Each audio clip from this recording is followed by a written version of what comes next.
What is up, ladies and gentlemen, boys and girls, pineapple on pizza lovers and pineapple on pizza haters? Thank you so much for tuning in. And of course, welcome to the official English broadcast of the Overwatch Pacific Championship.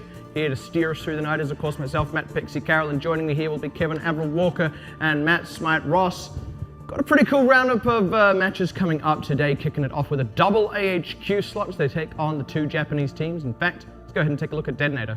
DeToNator is going to be the first one up today, and the second Japanese team later on is going to be Sunsister. It is AHQ's home day. We had Flash Wolves' home day yesterday, and it's AHQ's turn to really take center stage against both Japanese teams. I mean, really, if we're talking expected results, AHQ are really the ones to win here. They're expected to just get a 3-0 against both of these teams. Sunsister have yet to pick up a single win against any team at all, and DeToNator, their only two wins have come against Sunsister themselves. Yeah, I mean, we have to be completely frank in saying both of these teams now, Sunsister and DeToNator, they are 1 or 2 losses away from just not having a playoff shot at all. And even then, you can argue that they have already lost their shot at playoffs. So at this point, right, any win is a good win. Even a single map win is a good thing for them. If you look on your screen right now, this is special intro just for AHQ Esports. We saw something very similar for Flash Wolves yesterday. Get to see everyone's pretty face for an extended more period of time. Get to introduce you to just about everybody on the team. We even had both of the sort of supports in there, Eddie Boss and Kerry. So yeah, there he is. Kerry's the secondary. I guess he's the sub for the team. Yesterday Eddie Boss was on. Today Kerry's might be on. Who knows? AHQ got a lot of different plays they can pull out. One support that always does stay is, of course, Crappy, and a lot of people are big fans of this guy. Pulls out a pretty consistent Lucio. Does sometimes pick up some of the kills as well. And he's always that one that flexes onto Torbjorn on the maps that do demand that character. So always a good character to watch out for, that guy, Crappy. That was a pretty epic and that was suspenseful. Yeah. It was like a movie trailer. I'm really looking forward to AHQ coming out in theaters soon. Coming soon on the OPC. Who do you think would direct that? Like, is that like a Tarantino or is that like a Scorsese? Jeff Kaplan. Jeff Kaplan. But we're going to go jump in as well now with the captains of both of these teams. 我跟你说，你好像每次赛前喊话讲的那个道路是差不多的。Poster says you say kind of the same thing every time you come up here. 今日は HQ のホームデーなんですけれども、勢いに負けず頑張りたいと思います。他说虽然今天也是 AHQ 的主场日，但我们也会气势也不会输他们的。好，那再次掌声恭喜两队啦！接下来我们马上。The coach of DeToNator says it might be AHQ's home day, but we're still going to give it our 100% best. Yeah, I mean, what else are they going to give, to be sure? And I kind of touched on it before, you know, any win is a good win for these two teams right now. They've still got a lot to prove. That doesn't mean that they are out of opportunities to prove anything at all. Like, not making playoffs, well, look, that's already happened. So what do they want to get out of these matchups? DeToNator, well, I've got to say that at this point, they want to earn respect. They want to show that they can actually take it to some of the teams. I'm not expecting them at all to get a win in the series. Even a map win would be an utter surprise to me. But showing that they can play with the top tier teams, AHQ, Flash Wolves, Blank, they can actually give some competition to them more than they've done in the past, then I think that's a really good goal achieved for them tonight. It's a rate of improvement, right? It's about seeing where DeToNator now since the last week and what's their progress been like through the tournament. At this stage, they're pretty much not making playoffs, so where are they going to end up at the end of the tournament in terms of standings and also their own performance? So you feel in terms of like, it's more about fixing mistakes and showing that they can do that, right? So what are some particular mistakes we can identify out of these teams? In particular, DeToNator have a sort of uncanny ability to get an early lead but fail to close out a game. Kind of like AHQ against Flash Wolves yesterday, but in a sort of different way. DeToNator just, even against the better teams, I've noticed they have the ability to find early picks, find early advantages, but sort of don't know where to take that later on in the game. Another good thing is it's kind of inconsistent, but DeToNator will identify some of the win conditions for the enemy team on more of a micro level, like what exact ultimates do these guys have up and how do we counter that? And they actually do execute on that pretty well half the time, but the other half the times it's on them to execute their ultimates properly, and then things like a nano visor just getting shut down, a nano blade just getting slept straight away, things like that will happen to them, and it feels like half the time they're great during team fights, but the other half it just falls flat. And because it is against both Japanese teams today, if I was going to talk about Sunsister as well, it's about trying to find out what's working for their team. It's they're still experimenting specifically with XQQ. They're trying to find out, what do we play this guy on? How do we play around him? How does he integrate into our own team? There's still a lot of questions internally for those guys, which I think they need to have figured out by now. Yeah, not that we're just, straight up lumping the two Japanese teams together, of course. Like, let's not get that wrong. But we also have to be frank in saying they are the two bottom teams of the table. They are both making different mistakes, certainly, but the only wins that either of those teams have picked up has been where one has beaten the other, and it has been, if I'm not mistaken, DeToNator winning twice now. So that, I feel, sets the stage here for what AHQ are looking at tonight. They're kind of staring down the barrel of, a few more points on the board, inflating that first place. Which they're going to need, because after losing the Flash Wolves last night, they're not going to get another 7-0 clean sweep through. No, at best, they're going to get a 6-1 now, and they, have to also repeat a performance against Blank to do that. Yeah, anyway, it's not just about getting over the line, right? Because you have to go straight. Sorry, they have already repeated that performance against Blank. I'm sort of thinking a little bit further into the future, but yeah. There's one more Blank game for them to go through. What does it look like there? Do we have jetpacks yet? In round robin 4? I have no idea. Where's my hoverboard? Anything could happen. We do, but they're on an 8-second cooldown. And they have wheels, like hoverboards. Do they? Wow. Oh, yeah, because the whole hoverboard thing, and then they have wheels, and everyone's like, it's not a real hoverboard. Like, we finally get jetpacks, but they just have wheels. Yeah, so that's kind of where AHQ are at the moment, trying to pick up all the wins they can get for the rest of the sort of round robin here. Yeah, I think the best thing for AHQ to do tonight is probably just absolutely demolish both Japanese teams, because A, it's what's expected of them, and B, it's the best way for them to show to us and the viewers and even their analyst staff that they've been improving. And if there's any kind of flaws at all, they need to notice that, note it down in their notebook, and say, this is what we need to fix before round robin number 4, where we're going to have to face Flash Wolves or Blank once more. Yeah, and even so, right? I mean, just fresh off the back of that loss to Flash Wolves, if nothing else, AHQ want to try and show no further weakness tonight if they can so help it. And better yet, not show that same weakness again that caused the loss against Flash Wolves. And I don't think it's maybe less of saying how have AHQ improved, but more so against the Japanese teams today to show that they haven't gone backwards. Because I think AHQ are in a good place. They need a little bit more to get past Flash Wolves again the next time they face each other. But for now, until then, that gap, it's about making sure HQ are not going backwards at all, making sure they're on the current trajectory of still moving forwards. Yeah, for sure. And I kind of mentioned it before as well, right? It's not just about getting over the finish line, if you will, for these teams. Speaking of AHQ, Flash Wolves, and Blank especially, they then have to go up against one another again in the playoffs run. So you also want to be in as good a stead as possible against those other teams once you're over the line. So this is good to help them get over the line, but they are still going to have to address those things against Flash Wolves. Yeah, I mean, as well, right? We're looking at pretty much a 3-way tie up in that first place spot.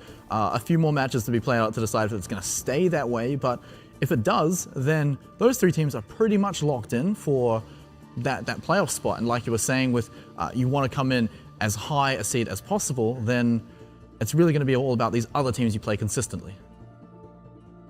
Pretty much. Interesting here, lineup of DeToNator. No particular changes here. Nothing too funky coming out. I always enjoy the death stare from Delave as well. Yeah, I know. Like, what have they got against me? What did I do?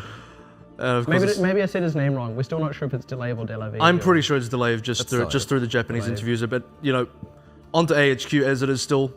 Them in the home spot up first though, their lineup is just pretty standard. The only real difference here to really think about is, are they going to run carries or are they going to run Eddie Boss? They ran Eddie Boss yesterday and kind of still hit or miss. And one of the questions Bacon Jack actually posed a little while afterwards was he was surprised that carries was not run and Eddie Boss was. I'm actually a really big fan of Kera's. Picked up multiple MVPs, especially with his Ana play. Has been actually fantastic in the matches those happened. So, well, he's not on. He's not on. We got Eddie Boss tonight. So yeah, I'm kind of in a similar place to Bacon Jack, right? I am a little bit surprised that they're not running Keras again, simply because of the success that we've seen come out of him. But that's not to put down Eddie Boss at all. Still a fantastic player as well. I think a lot of the difference is also coming down to leadership, because technically Eddie Boss is the captain of the team. So even if he's not playing and he's absent, he is the captain of the team. Crappy's the caller, so he's always going to be there.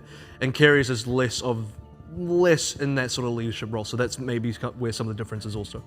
There's sort of an interesting thing in there as well. Just kind of going back to that real quick on Dizzy, is we saw his second most played was McCree and his third most played was Tracer, which is interesting because, of course, Tracer is pretty close to a must pick right now. Is certainly very commonly picked, but Dizzy isn't their go-to tracer. They tend to just kind of keep him sat on Soldier if they can so help it. Yeah, that's kind of standard. I actually want them to do that. When they put Dizzy on Tracer yesterday against Flash Wolves, I kind of sat here a little bit uneasy and I thought, this isn't a good move for them. Not because they don't want a Tracer, they want a Tracer, but it can't be Dizzy because Dizzy needs to be on the Soldier for AHQ specifically because he's an extremely good Soldier and AHQ specifically play around his Soldier and leverage that to get wins. Yeah, but it hamstrings them a little, doesn't it? You know, when they want to go for that Tracer Genji, they're a little bit hamstrung. It's one of their few places, I feel, where they lack some of the flexibility that some other teams have right now. They might lack flexibility, but they still have a very strong play in that Soldier composition, right? Yeah. You know, someone that I think a team that is starting to find their compositional strengths a little bit better is, as you can see, DeToNator here. They've sort of been testing out the triple DPS as well. That's why you see the Soldier as the third pick for Yoshiharu there, who is kind of their main diva. And it's interesting because in a similar way to Flash Wolves, you almost want to keep Yoshiharu on that diva for a good amount of time. I think his Soldier and his DPS so far has been okay, but nothing outstanding, nothing Dizzy tier.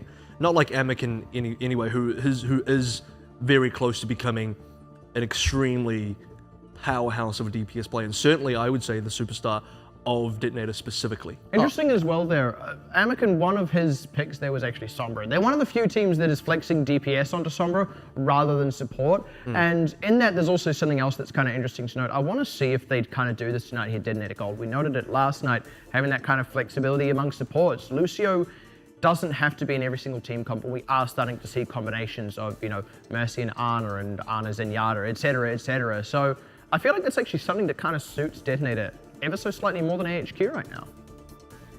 It can, but the team compositions that you don't usually see a Lucio on are really map dependent, right? It's usually the maps that are like quite tight spaces, but have a lot of vertical locations that you can change places. So instead you're relying on your own hero's vertical mobility rather than just making the Roadhog run faster, making the Zarya run faster. So something like defending point 1 of Anubis, not completely necessary to have that Lucio there, right? Because a lot of people are just going to be jumping up and down those buildings.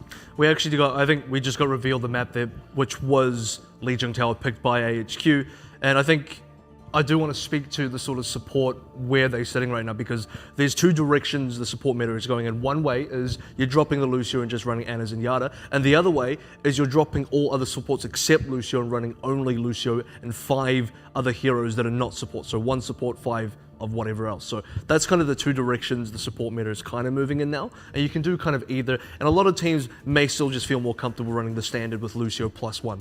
Yeah, I want to jump on that Lijiang there as well, and I think this is quite an, I won't say interesting because it's a little bit more than that. It's a clever move, but it's not an unexpected move by AHQ.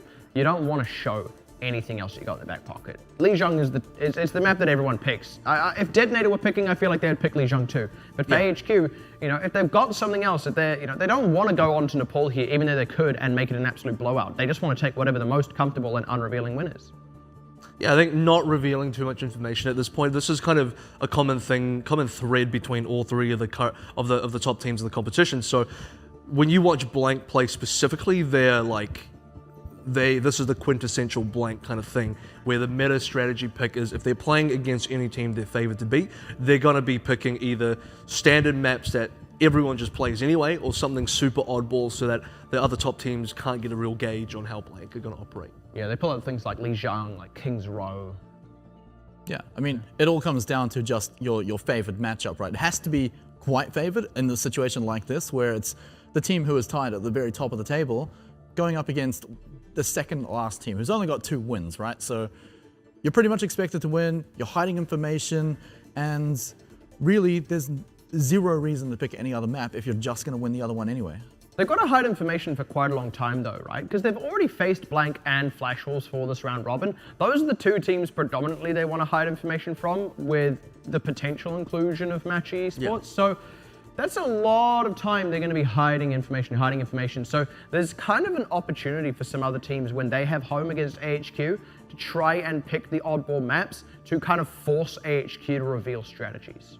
Do you want to be the guinea pig team? You don't want to be. Yeah. Do you want to be, say, for example, like Sun Sister and saying, well, for the betterment of every other team, I'm going to pick I don't know, Ilios, just to see if AHQ are weak on that map or if they've got some special strategy they have to run. And then they're like, oh, well, actually, we're also not very good at Ilios either. So yeah, well, I mean, you certainly don't want to be the team that does that. But from AHQ's perspective, there is a greater risk of that happening to you. Whether it's intended or accident, whatever the reason the other team has for picking it, there is a significant risk of that happening to them because of how long they're going to have to hide. I would actually be interested to see if AHQ are going to continue to pick Lijiang against Sun Sister in particular later on, That'll be because the tell. that is Sun Sister's favorite control map, which, by the way, DeToNator specifically avoided when they played against Sun Sister last. So that's going to be a real telling sort of meta strategy for the map sort of picking system, specifically for how AHQ operate.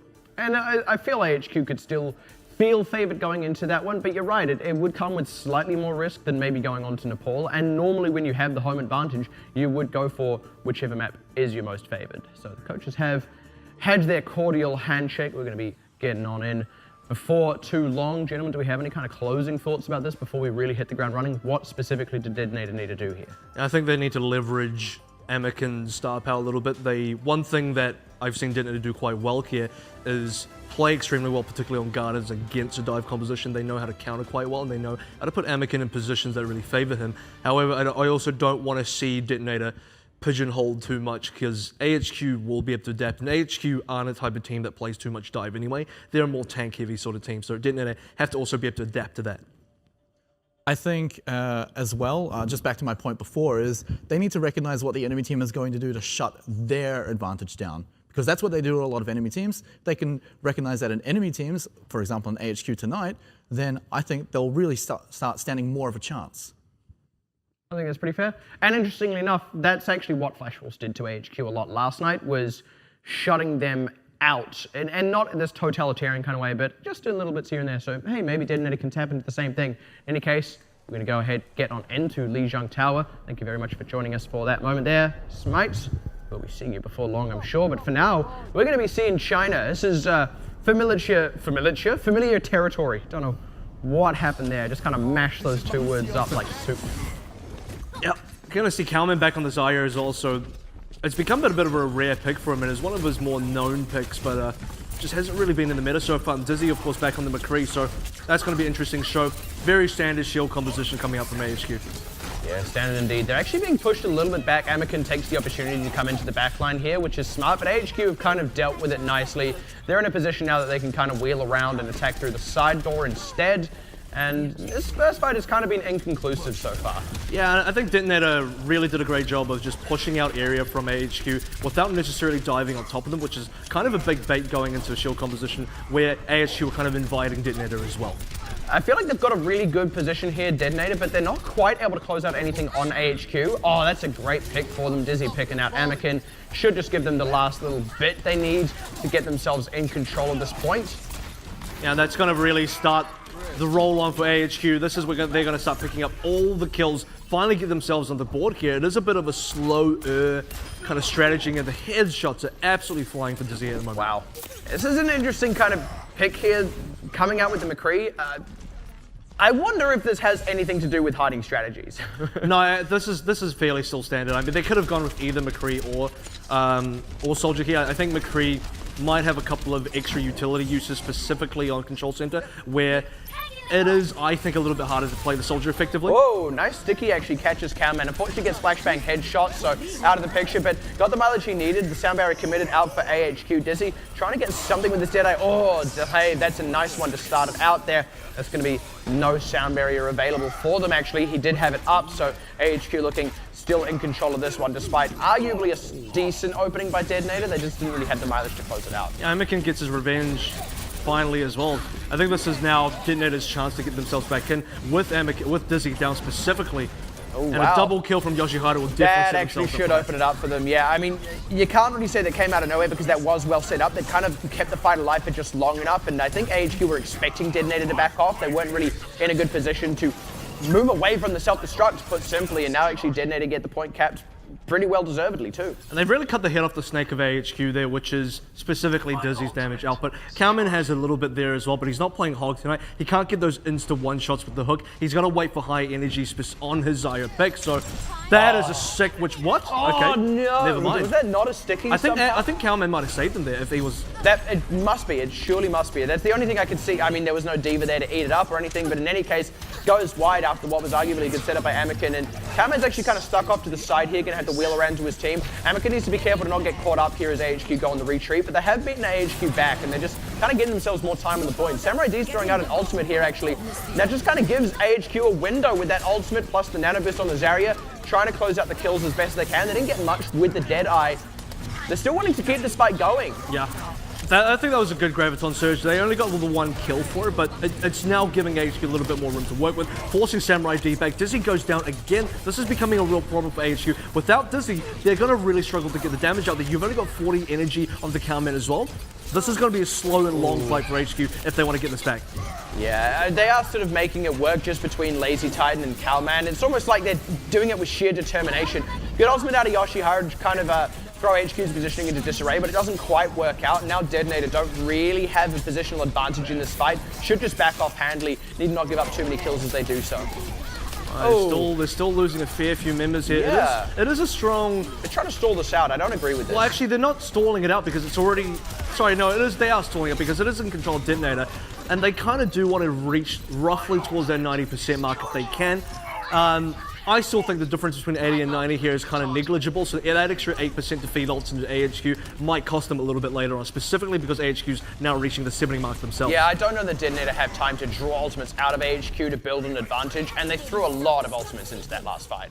Speaking of throwing ultimates, AHQ controlling the front doors is really important. They can really... Lazy Titan! That was actually really unfortunate. Straight out of the mech as he got in it and now down. This is going to force more ultimates out of AHQ, actually. Unfortunately, Saihari doesn't find much with his tactical visor. HQ do still have a bit of an advantage, but Dodlov can give them a bit of mileage, especially if Saihari picks Eddie Boss here. Doesn't quite close it out, but that is going to force the tranquility as they get onto the point. And only one out of the Deadeye, but the rest of the team is kind of cleaning up pretty handily. I was actually going to mention, I was waiting for the moment Dizzy actually holds on to High Noon, or Deadeye specifically for the Transcendence, because you know what, Transcendence is not going to save you from that. It is a really good sort of soft counter towards it now. Oh wow, AHQ on 99, so. They are. Anakin bought them a lot of time though, so they may be able to get someone else onto this point. Not quite enough time bought. Was very close to it, but unfortunately, close but no cigar. You do see the difference Dizzy makes when he is able to be kept alive, when he is able to have that impact on the game. He's there, no one's taking care of him, he's not really been contested too much. It is still difficult. Anakin's been the main contender to sort of shut Dizzy down, but it's a 50-50 risk for him because a single flashbang means he gets taken out instead. So, and we have seen that. Dizzy has just, I think it was pretty even. Dizzy has killed Anakin as many times as Anakin has killed Dizzy. And I feel like that's the trade-off here. They're not running Cowman on that Roadhog because they've got Dizzy to Or Genji, really. Yeah, they've got Dizzy to insta-gib, specifically the Tracers of the world, using that flashbang headshot, which is reliable enough that they're happy to take that and then have the extra tools you get out of Zarya with the detriment of not having that same pick potential out of the Roadhog. DeToNator not even going to risk running Pharaoh here. They know they don't want to play into Dizzy's hit scan. You're expecting Dizzy to bring in the Soldier and McCree. Running Pharaoh will be suicide. Yeah, back onto something a little bit more conventional as well as Cowman comes out the gate on the Tracer, but he doesn't last very long after getting out the gate. This is actually good positioning out of Saihari, and AHQ, they almost didn't see this coming. DeToNator just kind of piled on top of them while AHQ was still trying to get clever around the side of the point, and DeToNator convincing opening. This is something we do see out of them fairly often though. Yeah, DeToNator do, they have decent starts, but secondly, in that particular situation, they played quite patiently, waited for AHQ to overextend, got the early pickouts on the very overextended members, and started just sort of rolling through, converting extra kills. Maybe AHQ, they have sort of slowed down the gameplay a little bit, so they do get Saihari early here, but they can flex this onto further picks if they care. Cowman's gone very unanswered around to the side here and gave AHQ time to set up around the front like they tried to in the opening skirmish, and this time it's starting to pay off for them. They get the point cap in there as well, even as these trades come off fairly even, in fact, arguably in favor of DeToNator, but they buy time, right? They kind of deny a lot from DeToNator, who should be able to cap this back, but not as cleanly as they would have liked DeToNator on the defense. You also see how much pressure DeToNator specifically wants to put onto Dizzy in particular. That kind of opens up Cowman to give him quite a decent amount of room to work with. That was an interesting ultimate out of Erican, and they actually got quite a lot for it. I initially went, oh, they're just trying to buy more time out of the point, but now they've forced out, they've forced out a Transcendence as well. They've bought a ton of extra time at the point. DeToNator still haven't actually capped in that. They've just kind of bled DeToNator dry. That's the unfortunate thing.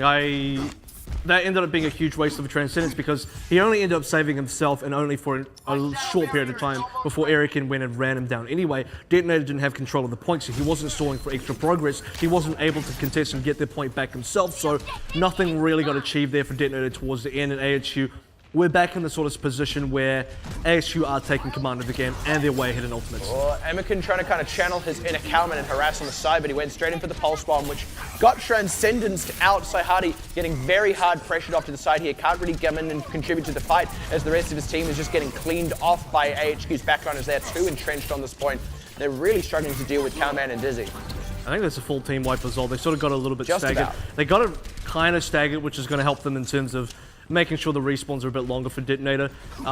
It's not as clean as that ding team kill feed coming up, but AHQ, they still hold on for a decent amount of ultimates for this. They're in the position still where I don't know if DeToNator have the tools to get back in there. One tag visor is not going to be enough when there's a sound barrier on the other team. Yeah, so far, honestly, DeToNator have just kind of been outmaneuvered by AHQ, whether it be on offense or defense, aside from that opening fight. But if you can get the opening fight reliably, that's not good enough. Yeah, straight into Matrix, and that's that kind of outmaneuvering. They got reds, but I don't feel like they read AHQ in the same way. Dizzy didn't exactly get much himself, but he's got the positional advantage. He didn't need to get much. He just needed to force DeToNator into a tight spot. DeToNator have actually managed to barrel for the point, got onto it and captured it. It's maybe a bit of a drop ball by AHQ, but they still have plenty of resources to move back in themselves and get the regrab here. They need to secure out a couple of kills. They are struggling to do it, but they're forcing DeToNator back, even though they're not closing out the kills. Yeah, it was a little bit sloppy by AHQ to kind of give away the point like that, so they're forced to try and get the regrab here, and now they're losing members, so. Wow. No, this is actually a full flip over for DeToNator. Yeah, they kind of, I don't want to say they baited AHQ in. I don't know that it was that intentional, but certainly AHQ were a little too deep when that ultimate came out of Yoshiharu, and that's not the first time we've seen them do that specifically against Yoshiharu. I think for AHQ as well, they got a little bit panicky when they said, oh, actually, we got off the point, we shouldn't have given it away. Now we're going to get back on there. Oh. That's going to open something up for the team. Yeah, they're going to open the entire door up, and they're going to walk right on top of this point. Now, they barely need to close down more, but Dizzy is uncontested. So is Cowman as well. He's about to get attack visor again. Yeah, Delave goes out. As attack visor out, actually, of Saihari, but he gets shut down by Dizzy, who then goes with his own attack visor, only to get shut down and turned. But the rest of AHQ, actually, they did lose Cowman in that, unfortunately, was the only victim of the attack visor out of Saihari, but they should be able to cap this point over. They're taking quite a while to do it, actually. Now Anyboss is getting pressured out. Wow. No, they took too long to regroup, and now actually they're at risk of this going over to DeToNator. They may actually just lose this because they have no members to actually contest. We're about to hit 99. I don't know if anyone's there. Even if there is someone there, they just don't have the time or the players. Anyboss has to burn a Transcendence, not even in time to be able to get back on the point.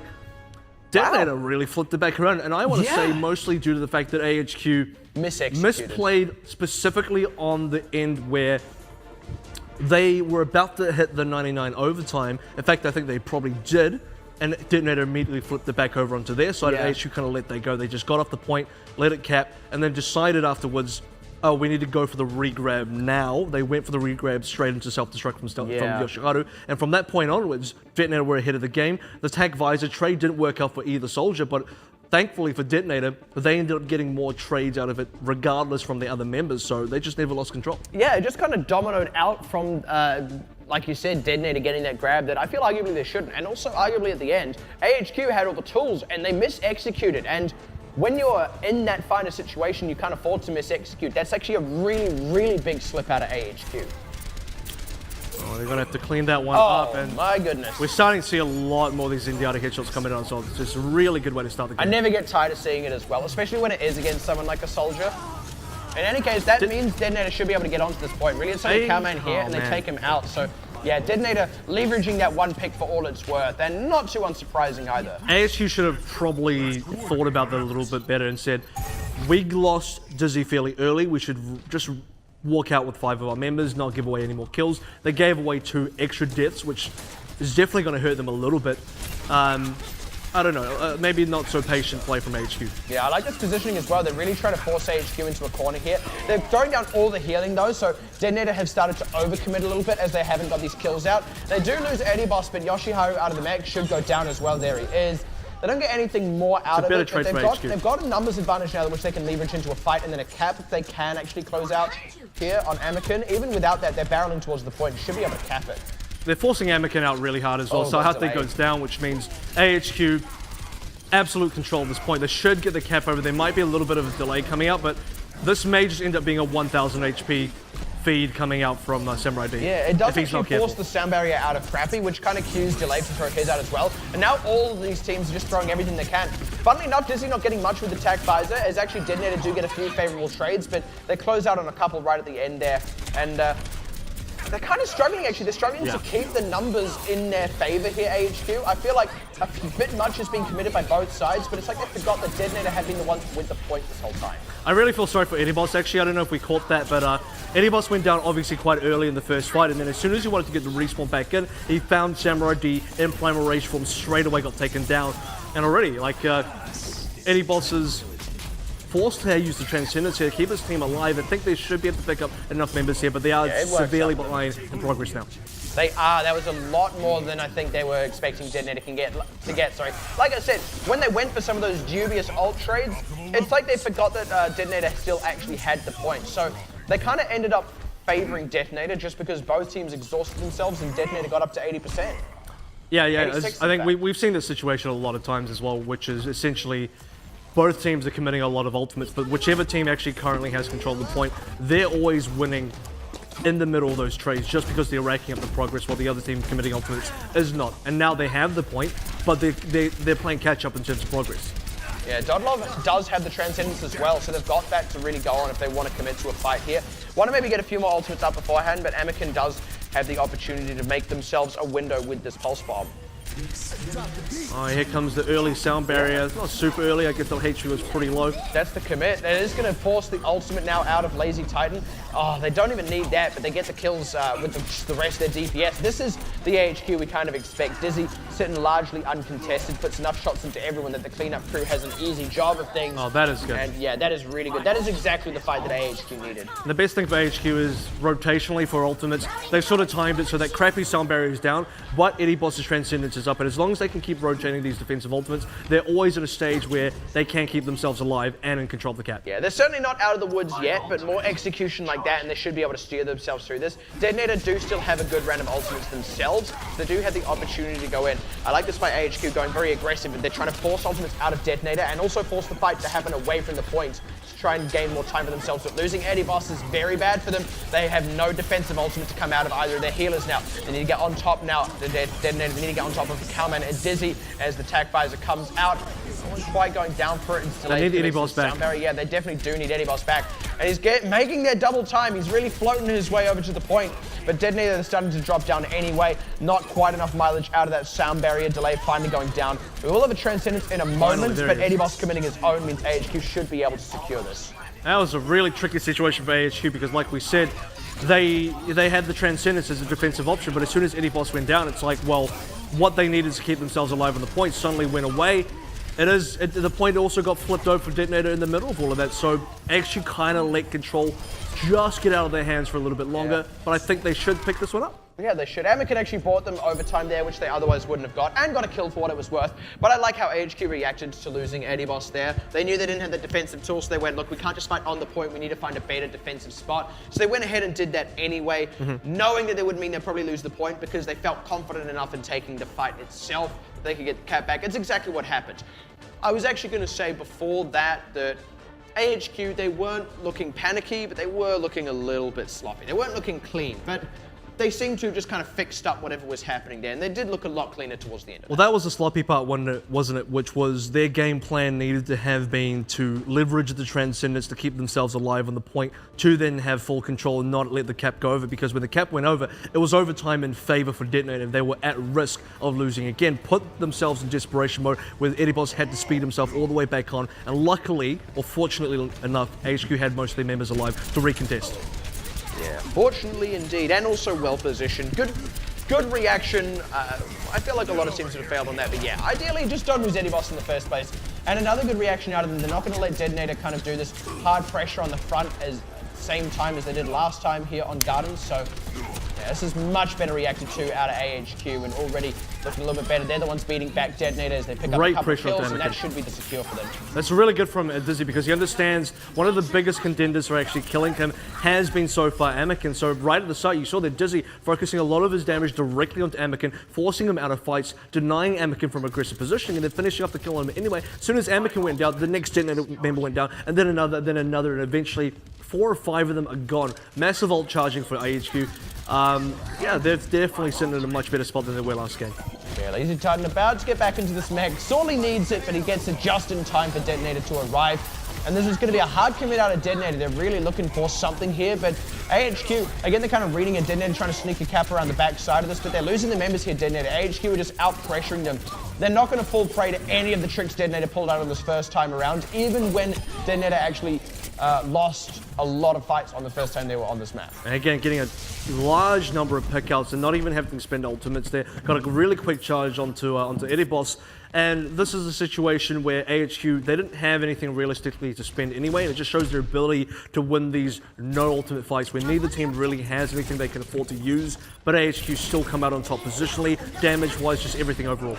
And again, Anakin's doing the same thing. Like I said, AHQ, they're not falling prey to the same tricks. That's a double Transcendence out, but that just means AHQ get more time in this defensive setup. Now double sound barrier as well. And again, it favors AHQ. They are the ones in the defensive position. Now Dizzy cleans up 1 kill. It was a decent one. They did unfortunately lose Erebos, but here they go. That was a good shot. Yeah, it was a really good one actually. AHQ starting a little bit lean on tools in the back pocket actually, as a few kills fall the way of DeToNator, and that should actually be DeToNator securing this point. Lijiang gets in the mech to try and stall this one out, but they're not actually gaining time here. He is just going to give away ult charge. Well, I probably should get himself out of that situation. Doesn't end up losing his mech anyway. Few kills coming back in the way of AHQ means I think this will be a return cap for them, which will put them in a great position. Because already sitting at 72%, DeToNator realistically did not get enough out of their offensive here. As it turns out, that stall for Lazy Titan was actually all they needed, because it kind of tricked DeToNator into overextending, and a few of them died at the exact moment they should have been pulling back and preparing for AHQ's next assault. They completely misread that, and AHQ took full advantage of it, now completely back in control. AHQ, they've kind of struggled to look super comfortable on Lijiang so far. I think Control Center was largely comfortable for them. 9 markets was a little bit of a struggle. The last Gardens were a bit of a struggle. This time on Gardens, it is very much AHQ's game. DeToNator playing into the game plan of AHQ, and AHQ are executing as well. Yeah, and once again, Anakin, same strategy. Once again, AHQ, they keep reacting to it. They keep figuring it out. The best they can get out of this is a cheeky cap, but even that they're struggling to get, because again, you think AHQ is going to let it happen to them twice. Pulse Bomb goes wide, does not find anyone, was really hoping for that stick, and that could have been all they needed to swing this fight around, but not getting that means Anakin goes down as he's overextended. They are waiting on Delav and Dodlov to both have their ultimates, but before that's even had a chance to happen, they're losing their tanks. Dodlov now ultimate out as they've lost Samurai D already, and the sound barrier. Once again, AHQ have those exact same tools to commit, and they have far more members. They're the ones keeping their DPS alive. Both soldiers actually committing the ultimates, but completely shut down there is Saihade, and this is AHQ looking set to pick it up. Not as clean a 3-0 as we were maybe expecting, but a 3-1, they'll take it. And unfortunately, once again, both soldiers just going down super early. The DeToNator are doing a great job of actually still contesting. They're still managing to get picks. Even this Primal Ratio will buy enough time for DeToNator to get back in here. But they got no more ultimates. They got nothing to use here. Lazy Titan still is a self-destruct. I expect them to commit fairly soon. Cowman going down could actually just be enough to swing it for them, because they've got some respawns in. They're keeping the contest going. Wow, this is and AHQ are now out of DPS. That's all the tools they had. Wow, forgive me, folks. I caught it too early. DeToNator gave themselves just enough rope to get through that, and AHQ didn't really get their DPS into safe enough positions. They didn't respect Saihade's positioning there. Well, it's such a massive brawl in the actual cap itself. You actually see Dizzy and both Saihade, I guess, we're kind of caught in the middle of that brawl. They both go down super early. It was a primal race for me coming out from Samurai D that really gave DeToNator enough time to get themselves back in there. Not only that, but the fact that they were trading quite evenly throughout that last brawl regardless. They were getting 1-for-1 for the most part, which is coming down to the end of the day. DeToNator just coming back through, specifically with the kill onto Cowman, which kind of swung it back in their favor. Already though, AHQ trying to put the pressure back on. They're trying to just, You know, it's like this domino effect. Okay, go for the DPS. DPS is being blocked by D.Va. Go for the D.Va. D.Va's being healed by healers. Go for the healers. Protected by DPS. It's really cyclical here as AHQ are actually starting to find their end. Have finally picked Dodlov. He has just respawned in now. But yeah, getting Delayev and Yoshihara should be all they need. And that's the opening. They broke the cycle. Now AHQ looks to be back in control one more time. They are probably going to have to commit Erican's ultimate here just to force DeToNator to, away from this point so they can't contest. And there it goes. What a struggle! It was not a super safe. Oh, not safe is not the right word, but a super one-sided game for HQ. 3-1 to start things off with, which kind of means I think DeToNator put up a really decent contest, not just on the map that they won, but throughout the entire series on Lijiang. And if the discussion is it DeToNator improving here? They are showing some pretty good signs to be able to get that kind of result against AHQ. Yeah, they are showing improvement. I do also feel AHQ made a few mistakes there, and right after we complimented them going, yeah, they seem to have cleaned it up a bit, then they made a couple of really odd slip-ups again, and they were similar to the slip-ups they made, especially that first time around on Gardens, which actually did go over the way of DeToNator. So is this just DeToNator, not a kryptonite, but, you know, kind of exposing this odd weakness that AHQ don't have against other teams? Or is this a weakness other teams will be able to leverage? I actually think it's more so HQ didn't make as many crucial mistakes that really cost them there. It was more so that DeToNator found what they needed to do on Control Center that was coming up from Anakin challenging Dizzy in the Tracer versus McCreedle, and that went 50-50, but when they got Dizzy down, that's when AHQ really struggled. And for the other maps, it was the fact that, like I said, specifically for Gardens there, when we look at it again, it is DeToNator able to trade quite evenly,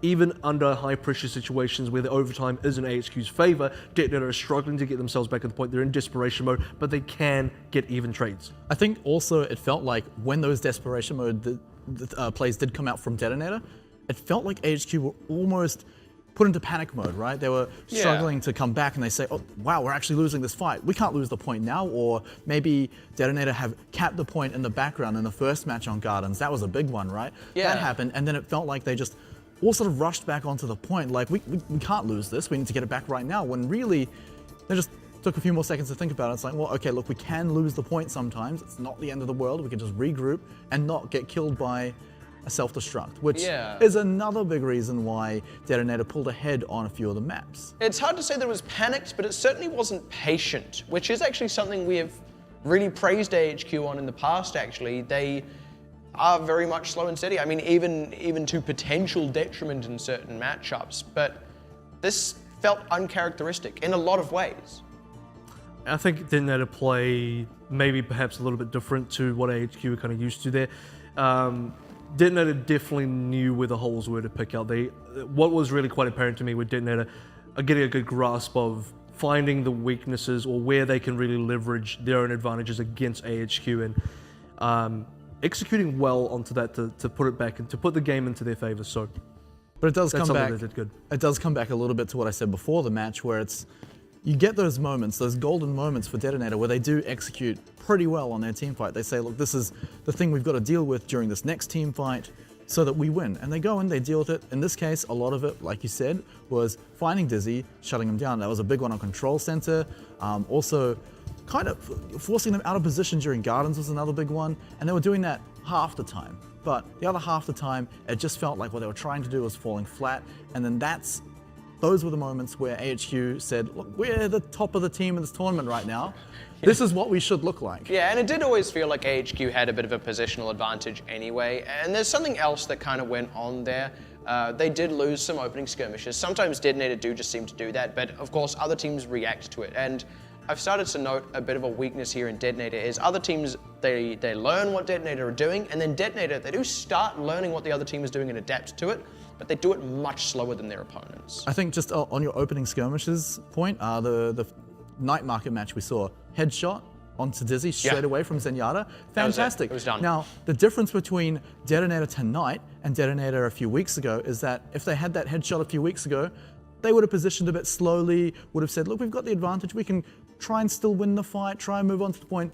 DeToNator tonight just ran straight into a fight and straight onto the point, took position and said, look, AHQ, if you want the point, you've got to come and get it. AHQ are punished for coming and getting it. And that is the difference between what we've seen over the few weeks of DeToNator. That's quite a good point. I want to speak to that specifically because AHQ, that's where I felt one of their sloppy plays came out of, and I don't know whether it's because maybe it's a level of confidence from AHQ or, you know, maybe the other flip side of confidence is they were just not very smart about it. They lose Dizzy, which is their hyper carry of the team. You have that happen to you and you still decide to commit 5v6. I don't know. Even if you're AHQ versus DeToNator, that's just not something you should be doing. Yeah, because maybe you need Dizzy. If Dizzy was alive and someone else died, maybe you could do that, but not without Dizzy. Sure. Maybe it's actually kind of related to what you were just saying there, Smite.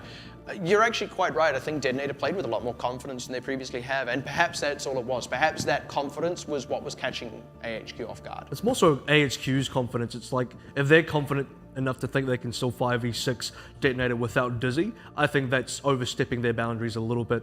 And, you know, a smarter team or a team that's a little bit cleaner in terms of their play would have backed off and regrouped with Dizzy and played the full 6v6 again, given the cap away, because look, they gave the cap away anyway, but they just gave it with 2 extra deaths, which was unnecessary. Yeah, I don't want to call it lack of respect of DeToNator, but certainly you're right. They do seem to be doing things that they wouldn't have actually done if they were, say, playing this time yesterday against Flash Wolves. You know, had they lost Dizzy at the top of a fight, they wouldn't have done that. So you're completely right there. Is there anything else, though, we can kind of identify that DeToNator did do? You know, we noticed them playing with a bit more confidence. They are making some improvements, which we said was key for them to be doing, even in these matches, even when they're kind of out of contention for playoffs. We're also going to be going to Hollywood now. That is their pick. So what else have they been doing that is good? And may they be able to get a bit more in Hollywood? So during Lijiang, I felt like there were a lot less cases where DeToNator were simply losing a fight. There was no hope of getting the point back. And they weren't just throwing themselves at the point, trying to hope to get it back, trying to hope to buy more points. A big thing that comes up in Control all the time, is one of AVRL's favorite points as well, is that getting it from that 80 to 90%, not a huge difference, right? You cap it after then, you're likely to win straight after that anyway, short of extreme circumstances. So there were times where they were trying to stall then, but a lot of their stall was pretty good. It was simply buying time on the point, getting them closer to that 80%. But when they were starting to lose the fight, when it was like, if we go throwing more bodies at the point right now, this is just too much, it's not worth the points we're giving, I didn't see a lot of that compared to what we've seen before from DeToNator. So I think that is also a big improvement that they've made.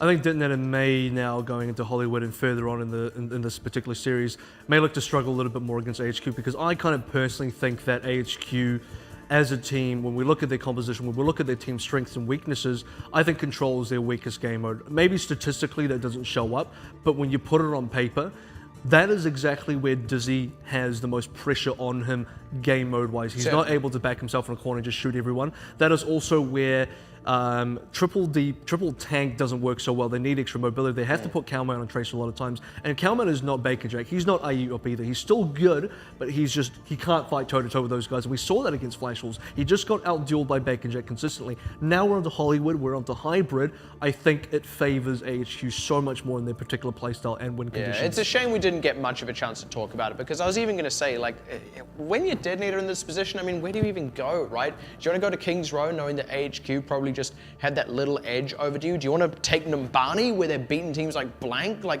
do you want to take them to Hollywood where they've still got a really solid... Yeah, like, exactly. Like, Eichenwald, like, where do you even take AHQ when you're DeToNator? Well, all right, let's just pick what we want to pick, and evidently that's Hollywood.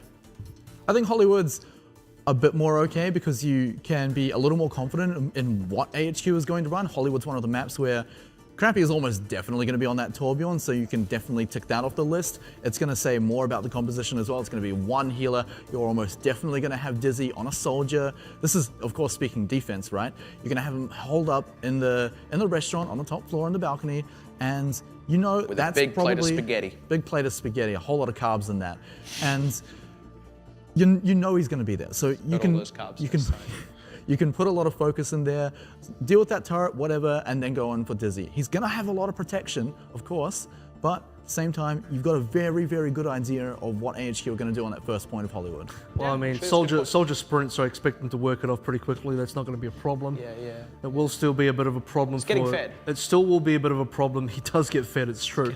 It will be a bit of a problem for DeToNator, which is AHQ have shown themselves to be a premier defensive team. Yeah. They can first hold against basically anybody in the OPC, so I don't know. Yeah. Well, it's going to be a struggle. Yeah. Once again, thank you very much for joining us there for a moment, Smite. Break that one down, and then we'll have more to break down after the fact as well. So Well, yep, look, AHQ. Out of the gate. So They're not gonna DeToNator go are ahead. hiding. They're not running Torbjorn. By the way, DeToNator were... I'm just trying to figure out where the positioning is now, but DeToNator were in a really interesting position. In a room I don't recognize, is what I will say. There they are. Okay, they want to take hello. this fight right now. That's where they are.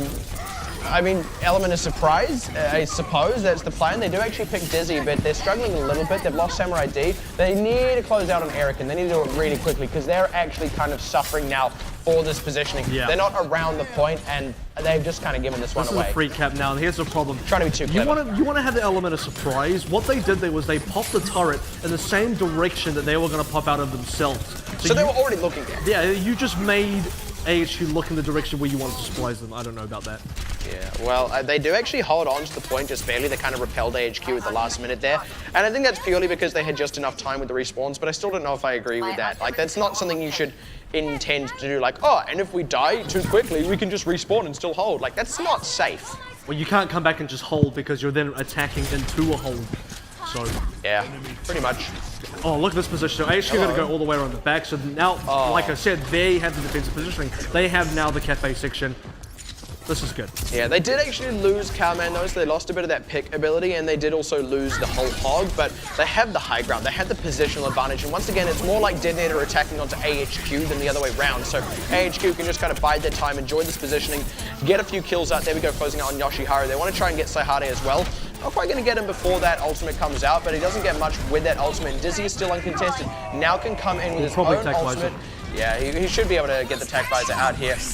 That Molten Core not going to do too much work either, and they should be able to set themselves up onto this point now. This is not the best result out of Tech Vise, unfortunately. Yeah, never mind. He walks into a Molten Core turret, which I think was probably the most unfortunate thing. Yoshiharu, sorry, not Yoshiharu, a Lazy Titan also got picked by that. Was the first to pick it, so get picked by it, sorry. So should have been able to call that straight away. I feel like AHQ went, yeah, look, most of them are dead. We can fight through this Molten Core. It didn't really work out that way. I think AHQ had the right idea. They went for the flank play. They got the upper hand in terms of positioning there behind. DeToNator made the aggressive move. AHQ played it patiently. They got the pickoffs they needed, then they couldn't Did it again. further. And now they're going to go for the same sort of play. Yeah. No, actually, maybe not. They're going to regroup on the other side. Oh, I like this actually. What I think they were trying to do was bait DeToNator into thinking they were going to do the same play twice. They're not. Now they're coming around the backside. Oh, that is a good pick by Anakin. He does unfortunately go down himself to it. But yeah, but the 1-for-1 is going to favor AHQ. So, and then honestly, the ultimate out of Lazy Titan secures it. This is now a capped point. It is, and big difference when you're not playing against a Molten Core. And I truly believe had that Molten Core, if they didn't have to play against the Molten Core, and that's in the previous fight, it probably would have gone AHQ's way because again they had the early picks, they had the better positioning, but they just walked into a massive level 3 turret, which kind of wiped them. Yeah. Also, if Cowman hadn't died, sorry, not Cowman. If Delavi hadn't. It wasn't even that. It was Anakin. God, if he hadn't died to his own pulse bomb, is what I'm trying to say. Then actually they may have been able to get something out of that just with Dizzy being out of the picture. But even then, yeah, hard to say how that would have gone. AHQ did actually position very well for that. Well, speaking of positioning, the good news is DeToNator have the opportunity to get the high ground here. A lot of teams move quite quickly after getting cap 1 and kind of deny the defenders from even getting this rooftop. So DeToNator have an offensible position that they can sort of engage AHQ on when they choose the timing of this. And they do tend to use high ground very well, DeToNator. So I expect them to at least slow down AHQ a little bit. There's a nano visor here. There we go. There's going to be the nano boost to come out, not on the visor, but instead on a very large gorilla. And now they open out with the visor itself. They haven't really got anything for it yet because the sound barriers kind of kept everyone fairly safe through that. And AHQ are just getting. Wow, this flank. Oh wow, he took everyone by surprise. No one heard him. Didn't quite get to close out that extra kill, but he threw them into disarray for long enough for the rest of AHQ to secure a whole chunk of kills. Only delayed left. Yeah. Well, that's going to be the payload coming around the corner. That's also going to be the whole hog. He really wanted to kill Lucio. It's just like, I want the whole hog to kill the Lucio. This is not enough that he just dies here. He needs to really die. This may affect AHQ a little bit moving into this last section, but DeToNator also got nothing to use here. Anakin now switching onto the Genji for the first time so far in Hollywood. I think the setup play from Dizzy there was really instrumental for AHQ being able to push through as easily as they are currently. Yeah, they're looking in pretty good shape, to be frank. Now already forcing DeToNator to fight right at the last second here. This arguably favors DeToNator because if they do have some trickle deaths, they have a shorter walk, but it's not going to matter anyway. AHQ had the ultimate advantage, they had the positional advantage, and the payload is right there anyway. They didn't even need to get the full team wipe, they got way more than they needed. I was actually going to say for DeToNator, their goal should have been to try and force out the nano visor out from AHQ, which then would have slowed down AHQ's next push coming through here on the third checkpoint. Unfortunately, AHQ a little bit smarter than that. They got the early picks without even having to commit ultimates, which means they get the bank up hugely for, and they're going to get a little bit of forward pressure as they move on through the third phase as well. So everything currently in this push working out for AHQ, and DeToNator still looking for options. They're still changing up Samurai D now onto Reinhardt. This is a bit of a different composition coming out from DeToNator now that they're going to try and put in. And we haven't seen a Reinhardt from Samurai D in, I want to say, a little bit of time now.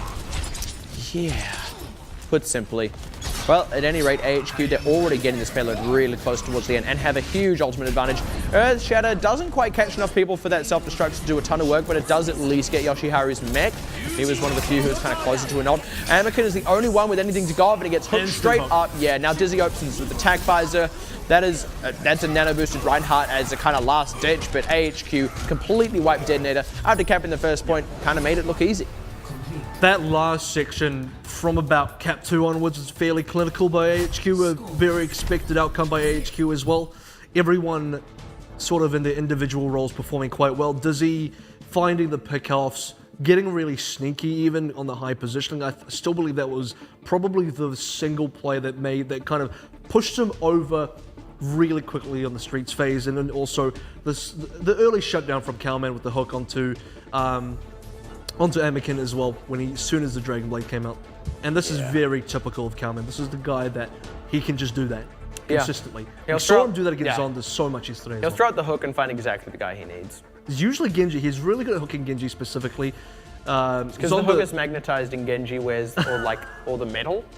Like if it was a Hanzo, it wouldn't be able to find anything. There's not enough metal there. And the thing is, for DeToNator, I feel like they were on the right thinking sort of path. It was right at the end of Streets phase. They went for a last ditch push, which in my opinion is not a kind of push where you expect to get the hold, but it is a push where you expect that you want to force out ultimates from the attacking team, because that does slow them down as they approach phase 3, where if you're the defending side you are advantaged, but you need to get any snowball potential out of that attacking team, and they failed to do that. It looked kind of like they were trying to win the team fight as a whole, rather than what you were saying, trying to get an advantage coming to the third checkpoint. And it really bit them in the end, right? Because we saw how well that last checkpoint went for AHQ. Yeah, I mean, even if that was their game plan, right? They didn't have anything that would have favored them for that. They didn't have the ultimate advantage, didn't have the positional advantage. And like I said, even if they only lost a couple of members, they didn't have time. Yeah, they didn't have time to get trades back because the payload was right before the cap. This hurts my brain. This is really, is that a pro Reinhardt? Is that a pro team? This is AHQ's after party after home day in the OPC. Yeah, well, they got to do a lot of work. Actually, no, never mind. I was going to say to burn off all the calories from that Korean barbecue, but that was Flash Wars. On the May here. Oh my God. Are we seeing early Sun Sister already? Yeah, so Hardy going to pull out a May on attack. This is going to be interesting, to say the least. I wonder what the plan is. Apparently the plan is to cut off the Reinhardt. Doesn't really work out for them as Saihara nearly goes down. And all of them are in complete disarray as they all eat up a massive biotic grenade. And a bunch of them are now stuck behind enemy lines. And what you can do here is not collapse on them too quickly. Wait for the respawns from DeToNator. Now go for the 3 players in there, because those 3 guys can then die and also have to wait for respawns, and you really stagger out DeToNator quite well. What the mistake from HQ would be is that they didn't collapse on these 3 members fall behind. Yeah. Which then allows DeToNator to regroup and kind of puts DeToNator in the same spot at HQ where we're on their attack, which is get the flank around the back, which is really important. Hello. Yeah. Hello, Erican. He's just here. Okay, well look, they kill Anakin and Delayev anyway, so Erican being really caught out doesn't actually matter for them. Samurai D doesn't quite get enough with the Earthshatter. He did find Crappy, but they got 2 kills. I mean, they found Crappy and the turret, but actually they didn't even find the turret because the turret just found Dotlov. That is unfortunate for DeToNator. I can sort of see the reasoning for the May here, because what the May can do for you is, if you are going to make that flank play, it sort of blocks off the defenders from denying you into that rotation, because the rotation means you have to go through security and then back around that sort of corner corridor, and Yeah. you can get collapsed on quite quickly by the defending team if you're not quick enough. And you got the Reinhardt shield as well, so you cover yourself on both yes. fronts. And then you sort of deny, when you want to get up to the cafe as well, you can sort of deny entry from the defenders to block you off. So I understand what the Mei is trying to do, but AHQ did this exact same thing without a Mei. Yeah, exactly. And the Blizzard isn't there yet either, which would be a very huge tool for them. About to get it ready for this fight, so we may see them commit to the same thing. Or maybe just change tack altogether, use the Blizzard in a different way, which seems to be the plan. Come around the side, looking to get this turret out as well. Anakin popping. Yeah, this is He didn't actually kill it. It actually got repositioned. So He's going to end up beating now yeah, as well. and the entire team just got completely wiped while he was busy. Like, all right, I've nearly got it, guys. The other thing that Mei sort of brings to the table here is they understand HQ predictably play triple tank here. So the Mei also has some properties for splitting up the tanks and disjointing the line of sight specifically on the healers, and that'll allow you to break down the tanks piece by piece, which is kind of the way you may be able to combat tank play as well. Yeah, well, Finally, got the turret, Anakin yeah, gets they got the the turret down this. Yeah, Anakin beats his nemesis. Unfortunately, Crappy's just going to build another one. He gets the free ult charge off that. Not that he needs, because he's already got attack visor. Speaking of ult charge, Yoshiharu should really be able to commit to something here. I mean, they've got all the tools, but while he's doing that, the soldier's going around the other side. He's finally in position, but actually they've kind of missed that golden window as Anakin finds less than nothing with that attack visor. It wasn't safe for him. He was too busy getting Finds a helix. beaten down by Dizzy. Yeah, eats a helix. Not very tasty. Not as tasty as a plate of spaghetti, to be sure. And yeah, Dizzy has this on lockdown now. No one can really get past him, and that was, I felt, a bit of a miscall. They sent Anakin around the side. That's an Earth Shadow. That's a wasted Earth. Well, he got one kill with it. He's going to buy time, I suppose. He will buy time, and actually, time might be exactly what DeToNator need, because they are still reinforcing. AHQ are also reinforcing themselves, but their walk path is, walk length, I should probably say, so much longer. Right, well now Samurai AD is dead. He lasted a very long time behind Samurai enemy dead. lines. Yeah. Well, look, AHQ are still very much in command here. I feel like DeToNator are just kind of trickling on now. They've almost given up their win condition, and even then they kind of miscalled when they did have something going for them. This is looking a bit dicey. That took a long time for DeToNator to sort of do, and it was a massive gamble that I don't know if it's going to work out for them, because we're into overtime. Rest in pepperoni's dot lob. Oh, now Delave as well. Yeah, Dizzy uncontested on this high ground. DeToNator knew they had to just commit, which meant they didn't take the time to kill Dizzy because they couldn't. And AHQ took full advantage of that. This is a very dead Saihari. Hasn't even thrown out that Blizzard. Yeah, that's the other thing. He never really got the Blizzard down, and I guess you want to be smart about the Blizzard, because Blizzard is kind of like a delayed Earth Shatter, and you still need the follow-up damage to be able to secure the kills, which Mei can kind of bring herself, but that can only get you one kill guaranteed. I'm not 100% sold on the Mei Gambit there. Like I said, it was a risk that could have paid off. I understand the reasoning behind it. I can agree with the line of thought, but at the end of the day, it was kind of unnecessary. Like I said, AHQ did the exact same sort of play around the backside with the flank, and they didn't need a Mei to pull that off. Yeah, well, I'm not going to say you're pretty much right. You're exactly right there. And, well, I suppose we kind of answered our question before, right? Your DeToNator, where do you even go to? Well, apparently you go to a completely different game mode, because AHQ... You go back to control. Yeah, you go back to control. Maybe you got a shot there. Like AHQ, you can't take them to King's Row, can't take them to Numbani, can't really take them to Hollywood for the same reasons you can't take them to Numbani, so nowhere to go. Actually, Eichenwald is notorious for the first cap as well, and being first held there, so... Yeah, exactly. And I mean, at that point, you would be relying on also first holding AHQ. But look, if you couldn't do it on Hollywood, you're not going to be able to do it on Eichenwald either. Smite agrees. But that's the thing. We actually joked about this yesterday, but when we saw Numbani's second and third cap defense for HQ, it was weird because it was like, we've never seen this before. Yeah. We don't see AHQ defend further than the first cap. So it's like they were just on a tour bus, like, oh, so this is what the rest of the city looks like. It's unseen. It even looked weird because we're trying to find reasons to be like, why AHQ struggling on the second cap defense here against Flash Wolves. I understand Flash Wolves are good, but it's just like, maybe AHQ so rarely defend second and third cap, they don't even know how to do it. Yeah, they don't even practice in scrims. Like they don't get there. And this is what they'll do this week now. They're going to go into a whole bunch of scrims, throw away the first point, just so they can practice second point defense. They're too good at first cap defense. Yeah. Well, we're never going to get to see it on Hollywood either. Funny enough, actually, that's something a lot of teams don't do. Not specifically that, but a lot of teams don't practice territory they don't end up in. And one of the places that happens the most is actually time bank. Very few teams pointedly practice time bank. They just sort of play and then they swap sides altogether, so they'll reset the map altogether. And that actually may be something that's happened here to AHQ, is like they're not practicing what they would do if they fail a first hold. They're like, all right, let's practice Numbani. Well, to be honest, I am kind of joking about that.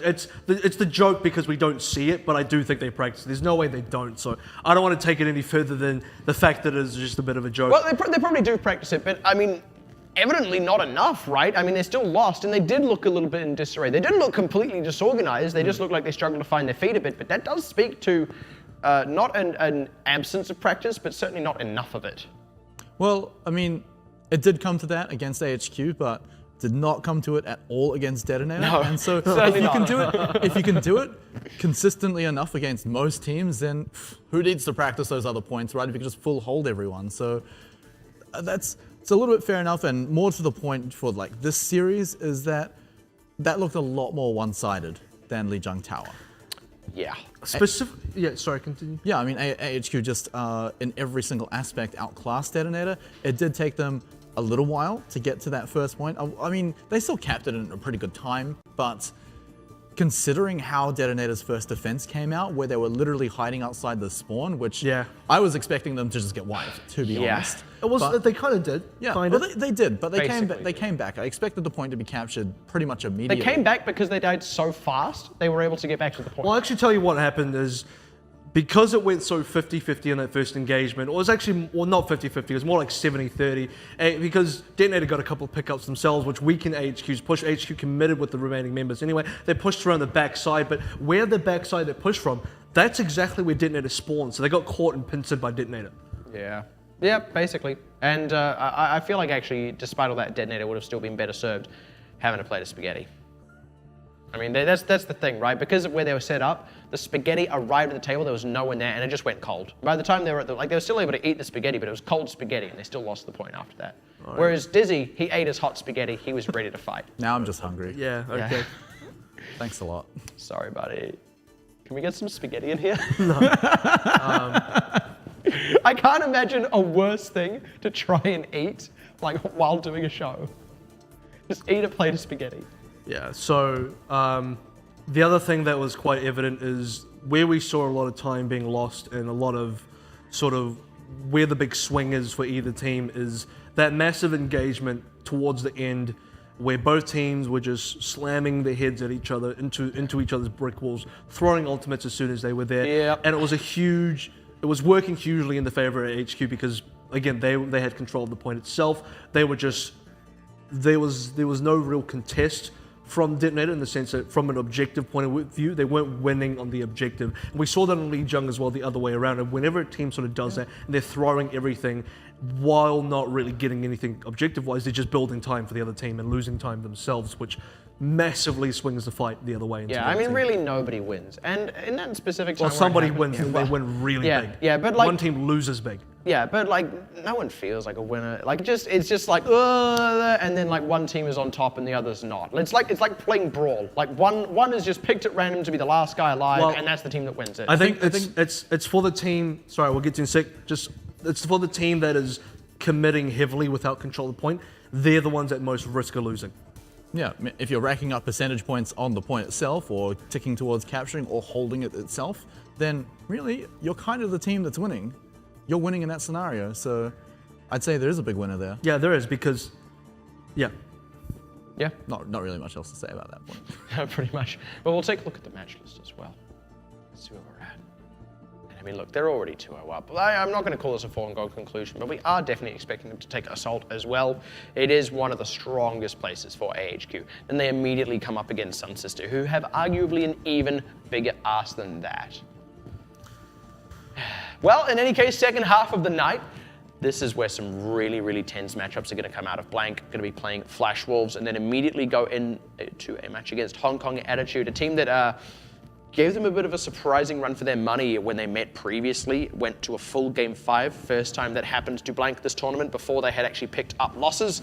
And of course, Flash Wolves, one of the first teams they lost to as well. A stunning 0-3 result last time they met. So actually Blank come into this with a ton to prove for the second half of the night. And if yesterday was a redemption story for Flash Wolves, tonight may be a redemption story for Blank. It almost has to be. The thing is, if Blank pick up a win against Flash Wolves, they do put themselves at, again, the three-way tie at first place. And I think actually it would put Flash Wolves out of that three-way tie because they would have more total losses because they'd have more games. But that would actually put Blank in a better position than Flash Wolves. Of course, once we finish the round robin itself, it'll tell a different story. But picking up a win against Flash Wolves is huge. And that would have also been actually the triangle of matches of Flash Wolves AHQ, AHQ Blank, and then Blank Flash Wolves. And it would have gone in exactly that triangle if Blank were to pick up a win. So we'd be sitting here until the next round robin going, results inconclusive. So that would be quite an interesting situation. But I can't help but feel, after last night, I think Flash Wolves are going to... I feel very... They're looking great. They look favoured. I mean, they already beat Blank in a 3-0. AHQ then beat them in an even better 3-0, sure, but Flash Wolves absolutely dismantled AHQ last night. I still think it was fairly close. I wouldn't say dismantled. I think I think Flash Wolves just were the better team at the end of the day. Well, they did their homework, and they will have done their homework against Blank. I don't think it was a case of AHQ just dropping the ball at all. AHQ still really they did themselves. They did HQ. It just wasn't good enough on the night. But, we're still expecting AHQ to pick up the 2 wins here regardless. We're still waiting to get into map 3 against DeToNator and then Sun Sister later on. It is, although AHQ dropping a game to Flash Wolves, gonna be 2 more games, I think, in the favor for AHQ. Keeping them in the lead. Yeah, funnily enough, yeah. And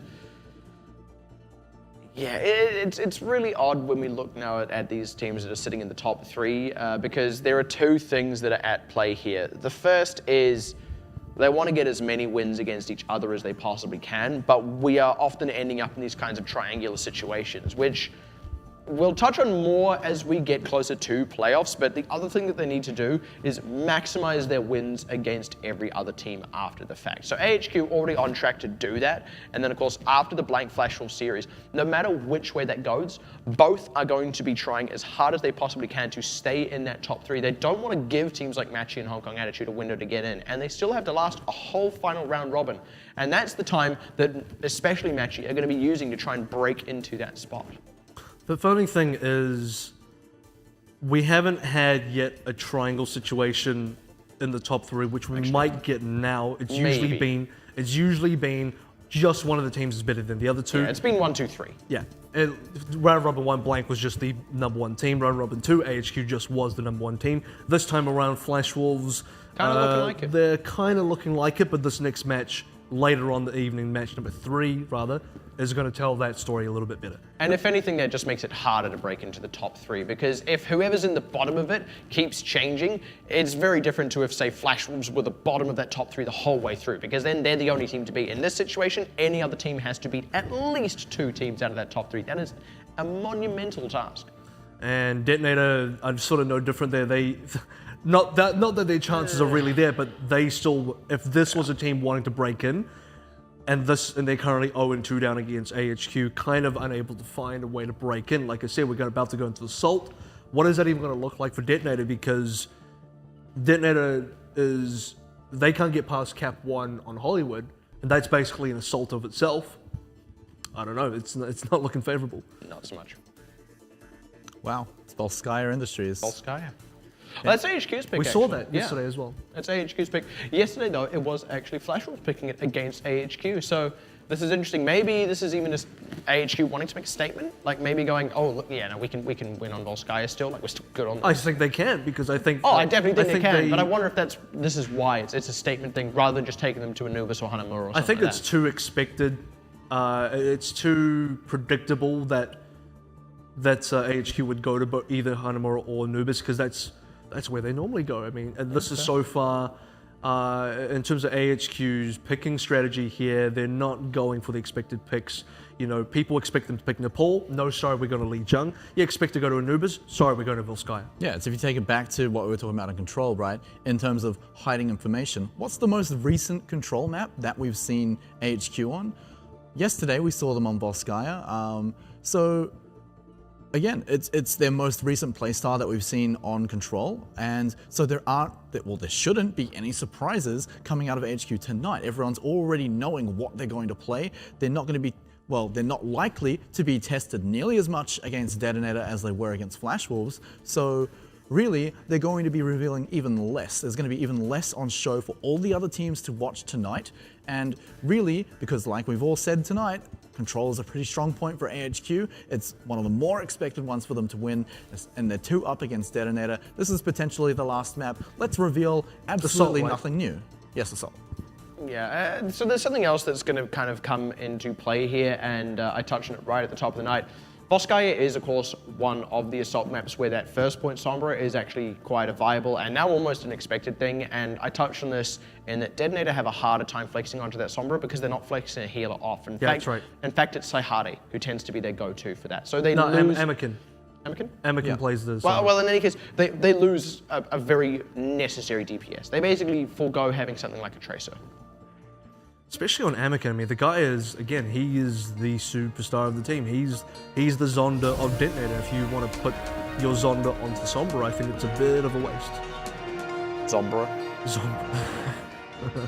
But I mean, hey, yeah, running one less DPS, pretty rough time on Volskaya, especially if your one DPS that isn't Sombra is taken out at the start of the fight. And we see that happen quite often. A fight will break out, one team storms one way, catches someone out pretty quickly. AHQ, a team that likes to run McCree, which is something that can do that. Flashbang dead, then suddenly you're down a DPS, a very long run back from the point 2 of Volskaya. And then what have you got left to do damage? At least Sombra runs fast. If Sombra dies, she gets back really quickly. So Sombra should not die. She can really move for a 30-year-old woman. She 30? Yeah, she's 30. Interesting. She shouldn't be dressing like that if she's 38. You can't tell her how to dress. Overwatch lore is You're always... right, I can't, I'm sorry.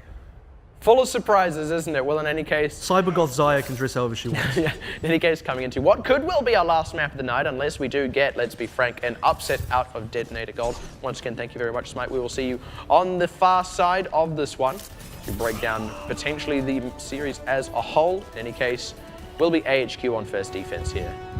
And DeToNator going to opt for Anakin onto the McCree here instead of a soldier. Might be a little bit 50-50. Will be better to sort of combat all the mobile DPS that AHQ are pulling out here. So interestingly enough, this is one of the few moments you do see a triple DPS out of AHQ. If you can even really call it that, because Sombra as a DPS, I feel like Sombra is more of a utility, but this is as close as you get. Yeah, and I always like that they are putting one of their supports onto it, right? They're going to be flexing Eddie Boss onto it, and yeah, well. And Dizzy on the Tracer as well. Something that's a bit of a rare side, and Dizzy definitely needs the time on the Tracer. I feel like this would help improve his hero pool a lot, which I think is one of Dizzy's weaknesses.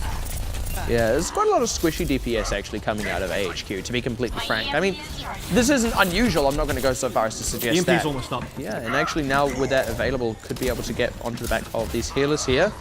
Oh, hasn't quite committed it yet and does go down, but they do get a pick onto Samurai AD. That's maybe an opening for them, but I don't know if they quite want to take it just yet. This is actually a difficult space for AHQ to really commit onto, and they're losing more and more members here, so here comes EMP finally. Hello. That's maybe a bit of a late commit, actually. I mean, DeToNator aren't exactly low. It's only Dotlov low now. So the rest of DeToNator should be able to wheel around onto this point. And wow, AHQ, 7 HP. Yeah, well. And didn't exactly get anything with that either. I don't know if I agree with AHQ committing there. I don't think it was necessary. I think this is a really, like I said, difficult place for an EMP to really to be used. You can't take advantage of it. Your own team has trouble getting into that tight space itself. Yeah, well, there it goes again. EMP. That is another EMP, and once again, not really getting too much mileage. They're trying to secure out these kills, finally going to get a few here, but DeToNator, they're trading back anyway, throw down the Graviton, but unfortunately, Yoshiharu a little bit low to dish out the damage himself. They look like they're kind of poised to do it as long as they can take out Erica, and yeah, now they are finally going to get established onto this point. That felt really, really odd. I felt like there was a window much earlier that DeToNator could have took that, and they kind of chose not to. They wanted to secure more out of getting the Deadeye because they were going to swap off, but all's well that ends well. I think this is very evident that EMP is never just a surefire way to win, because twice now AHQ have EMP'd and twice they didn't get the result that gave them a win specifically. The first EMP kind of set DeToNator back, pushed them back a little bit, didn't even stop DeToNator's push. They got the second EMP out quite quickly, but again, just failed to get all the kills. Graviton Surge cleaned up the rest of AHQ members here, so This is now a timing attack for DeToNator where they don't have to play against another EMP, so a very important fight for DeToNator to get through. Important indeed. This is one of the key ones on defense really is that first one. It stops the snowball, and they look pretty poised to do that, even in losing Crappy. They've got, that's actually really huge. They already got the kills on Samurai D and forced out the sound barrier. This is exactly what AHQ want to get out of this defense. The EMP is up, they're going to throw it out to buy them time. And remember, DeToNator aren't even fighting on the point here. They are coming out on top, but they still have to get onto the point, and AHQ are going to start coming out of these gates here. So little kills for AHQ. This is the third EMP now where there just have been no results in terms of kills. Good heavens, would you look at the time? Oh, never mind. His watch is broken, forcibly exploded. AHQ, though, they do get the respawns coming in. This is a third for DeToNator. That's actually quite good for them. But AHQ, actually, they're struggling here to secure this one. DeToNator, to their credit, are really keeping AHQ stuck in this base, forcing a lot of ultimates out of them. Yeah, Desperation Barrier, exactly. Lazy Titan out of the mech as well. Erican will probably throw down an ultimate onto the point here if he can get it up in time. But AHQ, they're not able to muster enough force to really contest this one. Second, third should be able to go over to DeToNator here. Erican not quite going to get the ultimate up in time. And actually, DeToNator look kind of poised to just capture out the whole thing now. I think they're going to get this. Oh my goodness. There's a Primal Rage coming through as well. That's a fairly quick cap out from DeToNator. 4 minutes and what was it, 13 seconds. Look, it's not a 6-minute roll log, but this is not the result we expected. AHQ are meant to be this defensive powerhouse. They picked Volskaya themselves. Maybe you're right, maybe they have something to prove on Volskaya. So far, they haven't proved that point at all. So far, what they have shown is maybe still a weakness on the specific map because, again, they dropped this to Flash Wolves. I don't want to call it yet, but if they're going to keep playing like this, there's a potential DeToNator to take this. There's actually real potential. Yeah, there really, really is. I mean, if you can do it anywhere, you can do it on the second point hold. I mean, it's not too difficult to hold on the second point, right? I mean, you'd think so. You'd say that, but AHQ, big problems with the EMP play. Sure. I don't think AHQ it's doable for DeToNator. I don't think AHQ are specifically weak as a team. I just think this strat that they're trying to run, they're not executing. It's not working from them. Either they're not practiced on running the Sombra sort of composition playstyle, or it's a player thing. Maybe running Eddie Boss onto it is not the same as running carries onto it, and the coordination is just not there. Something is going wrong. Yeah, and we did also see this yesterday when they played Flash Wolves on Volskaya. Their Sombra defense was weaker than Flash Wolves. For sure. And that wasn't the only thing that caused the loss, mind you. Yeah. That wasn't the only thing that caused the loss. Let's not forget that. But you're right, they do just seem less comfortable than other teams. Now, it's going to be interesting to see how comfortable DeToNator themselves are on it, or even whether they opt into it at all. But at any rate, I don't think that's something AHQ can really use much on these defenses. But like I said, it's AHQ looked more comfortable and executed that Sombra defense better against Flash Wolves than they just have now against DeToNator, and that's something that shouldn't be happening. That shouldn't even be possible. I mean, Flash Wolves are easily the stronger team when you compare them to DeToNator, so if the fact that AHQ did better against Flash Wolves, I don't know. I think AHQ are dropping the ball a little bit with that. Certainly are. I mean, let's be frank. I mean, they've dropped a few balls throughout this entire series so far. They've been winning anyway, but the fact that I have to say they've been winning anyway rather than saying they've been winning, I think should tell you everything you need to know. And this is an interesting defense to come out of DeToNator. I do like this. This is just playing to their strengths. This is normal. This is a more standard defense. It's almost crazy things like, wow, why aren't people running Sombra? It's not normal to run Sombra. It's a very specific thing to run Sombra. So DeToNator are just doing the normal thing here now. Like I said, playing to their strengths, and I like that they're doing that. Handily dispensers of Cowman. Wow, killed him with the hook. Killed Dizzy with a hook. That's unfortunate. It's one of those moments when this looks gross. It's one of those sad moments when you secure a kill with an Earthshatter, and I don't mean Earthshatter and then you kill them, but the actual ability itself gets the Well, kill. like when you kill it with a flashbang? Yeah. It's like they're having a competition of like who can kill someone with the lowest damage ability. Yeah, you blink into someone, they die, right? It doesn't do any damage. It doesn't. That's what the if joke. it did? Yeah, you're What welcome if it to the just joke. did like 2 collision damage? Just 1 collision. But it does it to you as well? Yes, you can trade yourself. So Yeah. it is going to be Dragonblade. It's not just a pulse bomb. You could also blink into someone and kill yourself. So this is now something that AHQ have to be able to use. You can see they're going quite aggressively now. The hook already goes out, which means Caliman is going to be relatively Really safe. hunting for it. A lot of this is getting kind of absorbed even as the hook has gone out. The ultimate there kills Cowman. That was all they really needed. And if they hadn't killed Cowman, if they got someone else instead, it would have been just as good. But honestly, DeToNator still looking very much in control of this. Ooh, Crappy getting killed in a clutch moment there, but should still go down anyway. Great sleep is going to let Anakin kind of put on the pressure before turning his attention back to Erican as the rest of the team collapses, and they completely smack down AHQ's second main assault. I'll tell you what, that was actually really good positioning out of Anakin because the majority of the Detonator team were on the opposite side of the high ground. Yeah, that was where Cowman dove. And exactly, that's where Erican dove as well. That's where all the focus of AHQ's damage was. They didn't That's where all even the divers dove. They didn't even know where Anakin was, and Anakin suddenly shows up with a hind end on the other side. And the Deadeye just cleans up all the damage output out of AHQ, which was that Dragon Blade, which by the way was well played because he read the hook and used Dragon Blade after hook. This is a big commit out of AHQ now as the self-destruct comes out of Yoshiharu. Buys them a bit of space, and that's all they really need to dispense with these DPSs because AHQ's tank is kind of got zoned off a little bit. That's another great sleep as they shut down Erican once again, and now DeToNator will all dive up and sort him out. That monkey is not long for this world. He's going to throw out an ultimate. Oh, nearly got an environmental kill there, but no such luck. AHQ are actually going to get enough time to kind of regroup because DeToNator didn't close out on Erican fast enough, and now he's really causing havoc in the background. Backlines rather. Samurai D doing the same is going to keep them alive for a moment, but AHQ are really starting to swing back. DeToNator are going to have to swing something big out of one of these ultimates. They still haven't really cleaned up Anakin, and they need to do that if they want to get the cap here because here comes another Deadeye. If they can just dodge this one out and then recommit and hopefully kill. Wow, Cowman again, that's no good. Wow, and he was on the roof there. He was deflecting and it just ran out when Anakin basically activated it. So that was really, really good timing. Here's the thing, you have two options to beat the Deadeye. Deadeye should not be effective. You have a Matrix and you have Deflect, and the Deflect actually kills the McCree too, so... Yeah, I mean, and by the way, on top of that hut, it's not like you're exposed and it's hard to find cover, right? You just get off the top. He had plenty of time to do that, but instead he stood on it and deflected.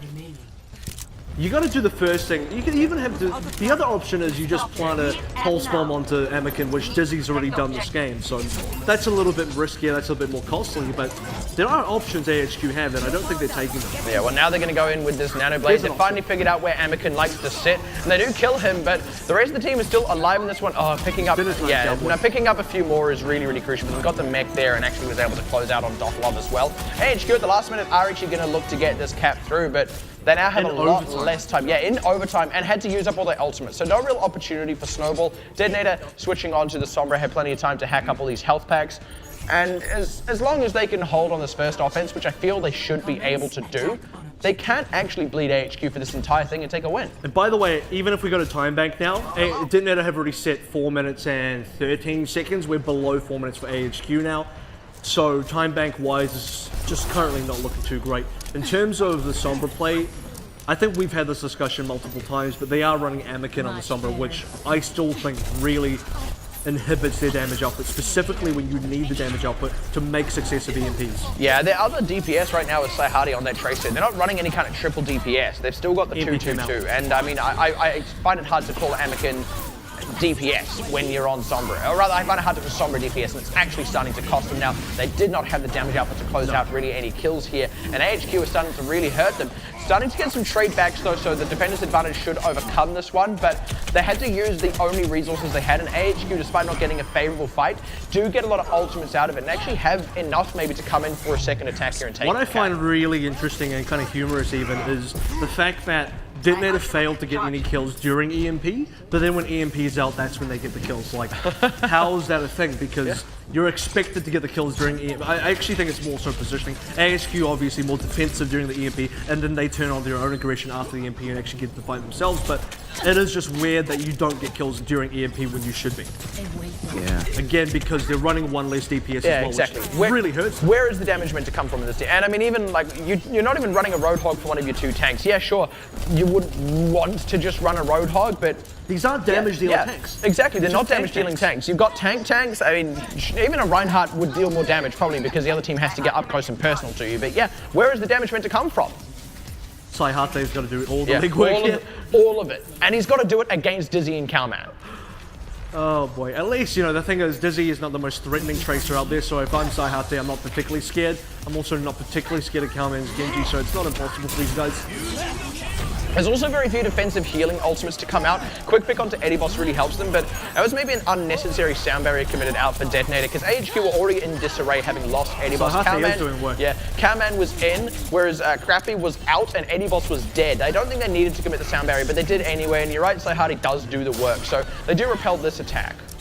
I hate to say this, but Now I the think team is getting an advantage. I think Dizzy needs to get back on Soldier. This Tracer is really not working out for him. I just think he's fairly underwhelming on Tracer. And I don't like saying that because I think Dizzy is a great player, but this is the one area where Dizzy is unfortunately not a great player. Have you ever been just whelmed? Like when you're not overwhelmed or underwhelmed, have you ever been whelmed?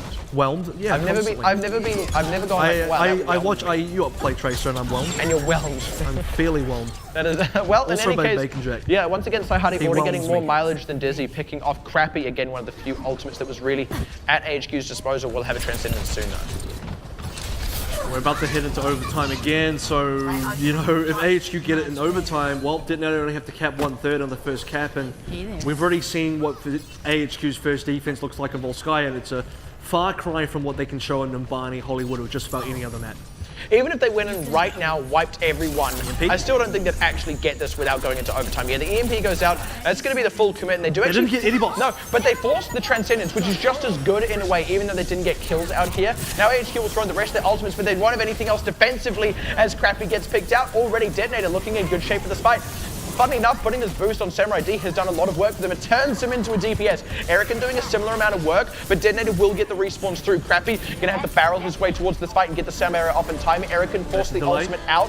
Again, it is delay. It buys more time for Crappy to get there, but DeToNator are still looking in decent shape here. They're still weaving around this point. They had their own sound barrier to commit now, and they're just giving Amikin and Saihari a ton of time to go to work. Samurai D as well doing a ton of time. HQ are not even trading. Yeah, they're not trading. They don't have an ultimate advantage. There is nothing to leverage here, and they are going to drop a map. Wow. I think Smite said earlier, look, if DeToNator pick up a map, that's a big win for them, man. Yeah, but in saying that, I don't think we were actually expecting it, right? Yeah, we were like, huh, Smite, that's funny. You're a funny guy, but it's not going to happen. This is AHQ, who just had an undefeated round robin. You have now come fresh off a loss to Flash Wolves, who are kind of one of your major nemesis throughout this, having beaten Blank pretty recently before that, right? Just the week before. So then you lose to Flash Wolves, now you drop a map to the second to last team in the entire tournament. Check this out. This is the one time on their entire offense for the first cap where they actually shut down Amikin. Yeah. That one time. Every other time Amikin just sort of slipped out of their grasp, managed to get a Deadeye around the corner somewhere, and he picked off Cowman twice with a Deadeye, again in a situation where AHQ have the tools to prevent it. So AHQ, I'm not impressed with Dizzy's Tracer. I think it let them down. B, they're not coordinating the Sombra defensive plays properly and not getting any dividends out of that. And they also, at the end of it, failed to play into Sombra, so sort of the three things affecting them. Well, gentlemen, it's been a little bit of a while, but we're going to go into Escort. This is much more momentum-based. This is actually kind of untested territory for these two teams, specifically against one another. This is the first time DeToNator have taken a map off AHQ. In fact, it's the first time they've taken a map off anyone in the top half of this entire bracket. I think this is also going to be the first time we're seeing AHQ on Escort all the way back since the second time they met Blank, where they beat them in a 5-match series. You're quite right. Every other... Hong Kong Attitude as well. Took them to 5 minutes. Right. Actually, yes, you're quite right. You're quite right. But in any case, first time since then. Certainly, it's not somewhere AHQ are very often, and we don't have a lot of evidence for how they play this momentum-based game, nor do we have a lot of evidence for how DeToNator do it. Even in their series against Sun Sister, they've 3-0'd, so this is kind of, it's more untested for DeToNator, but it's still untested territory for both. So on paper, do we have any just like spitballed thoughts about what we expect out of these teams? Yeah, so based on history and stats, Blank beat AHQ and Dorado, which is one of the times we've seen Escort, and AHQ lost their Escort to Hong Kong Attitude in a nearly reverse sweep, if I'm not mistaken. So I think when the first time HQ played Hong Kong Attitude was 2-0, and then Hong Kong brought it back with 2. It might be that's how I remember it, but it's hazy because that was the first round robin. Second that motion. That was the first round robin, so it was a long time ago. So forgive me if it's not super accurate, but those are the two times where I specifically remember AHQ. So it's currently, I think it's 1-1 is where they're sitting for that. And perhaps it has something to do with something you pointed out earlier, where they look good on Hollywood and also look good on Control. Is when they're able to kind of entrench, they do well, but you don't get those same opportunities on straight Escort. There's still places where you tend to defend at, but you don't get that same hard point to defend. Oh yeah, they also lost another Dorado to Blank in the first time with a 3-1. Right, yes. So this Blank 3-1 them, and The one they got was Anubis, but the other 3 they lost was the Control, Hybrid, and Escort being Dorado. So There you go. They've gone to it more often, but they don't look good on it. not really convincingly. They actually, the last time we saw them, which was in the 3-2 where they beat Blank, the Dorado was super close. To the point where I think still AHU should have won that Dorado.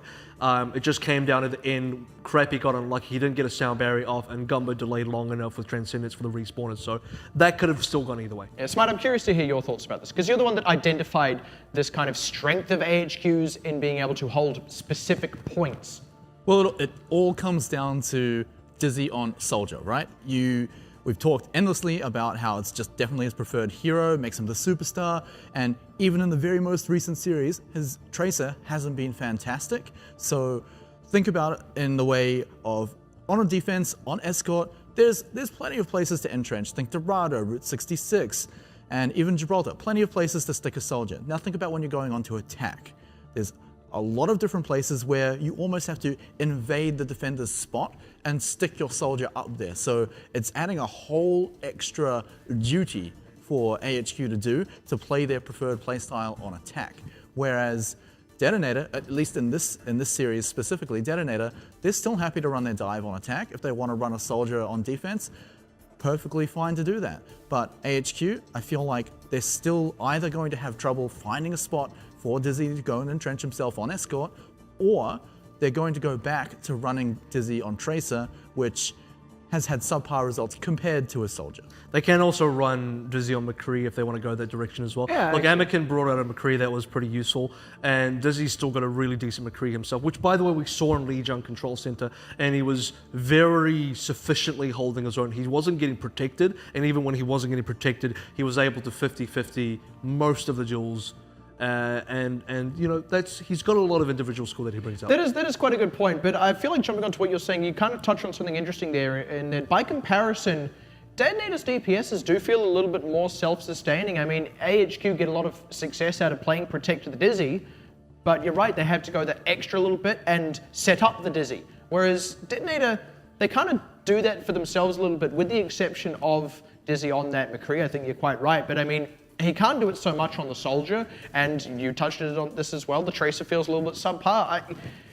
Crazy as it is to say, is this actually just a map type DeToNator are more favored on? So all in theory we're saying, oh, AHQ are going to have a few extra steps to go through to actually get their Dizzy value right, out on attack at least, right? Defense, they're probably fine, but on attack, sure, they have to go through these extra steps. The thing is, AHQ are completely capable of doing that against DeToNator. Yeah. So even though if we're looking for flaws in what AHQ can bring on Escort, it's still completely going to be favored in their map. I'm still surprised we're even here, to be honest. But look, looking at it on paper, right? That's fair. First place team, second last. I'm surprised we're going to game 4, but in any case, this is still going to be a very heavily favored AHQ match. And even bringing back to what AVRL said about how Dizzy can still go onto McCree, and that's fine, he still has to break into the defender's territory to entrench himself up there. You can't just stick a McCree on the payload. Yeah, so by the way, this is, of course, DeToNator's pick, and they've picked Route 66. Funnily enough, of the rarest map. Funnily enough, of all the escorts, I actually feel like this is the one that has the hardest points to defend on, which is something we were just saying AHQ kind of need. Yes and no. More because of the final point and then Big Earls. Just to jump on that, they're great points to attack into if you're running quite heavy dive. If you're running a composition that wants to find soldier a nice cozy place to sit down, hunker up, and fire on the enemy team, maybe not so much. And that's the thing, AHQ plays pseudo dive with that, because if they've run a Dizzy onto soldier, their dive is essentially pretend Dizzy is playing Widow, and that's how they're playing dive, where they dive and then they just give it a lot of space to Dizzy by distracting. For essentially distracting for him. So that's how AHQ like to play their dive. And their dive does look a little bit weaker when Dizzy has to play on the Tracer. But defensively still, I think AHQ are a team that leverages high ground very, very well. When you look at King's Row, their specialty, they know exactly how to play high ground. Dizzy is the most entrenched soldier on high ground, probably in the whole competition. You just really find it hard to flush him out. So, in terms of Route 66, where there's a lot of high ground to really take advantage of, I think AHQ really will feel comfortable in that situation. Yeah, there's a lot less than on, say, Watchpoint Gibraltar, so I think it makes sense that DeToNator didn't go there, but yeah, still more than what you get out of, say, Dorado. Yeah, Dorado definitely is. Dorado has a bit of high ground to play with, but specifically at that first point, it's just all even ground on the first point. Unless you're making that really early aggressive plays on the roofs that a lot of teams are starting to do.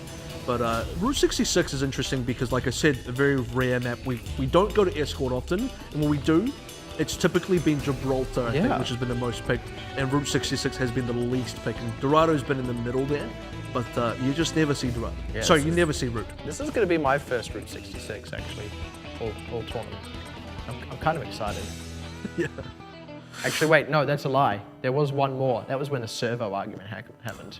When we got Twitch chat to tell us if servo is a real word, I had to concede that apparently in Australia it is, but I'm not certain that Australia is a real country. You live in New Zealand. Oh, yeah, boy. fair enough. We're more fake than Australia. All right.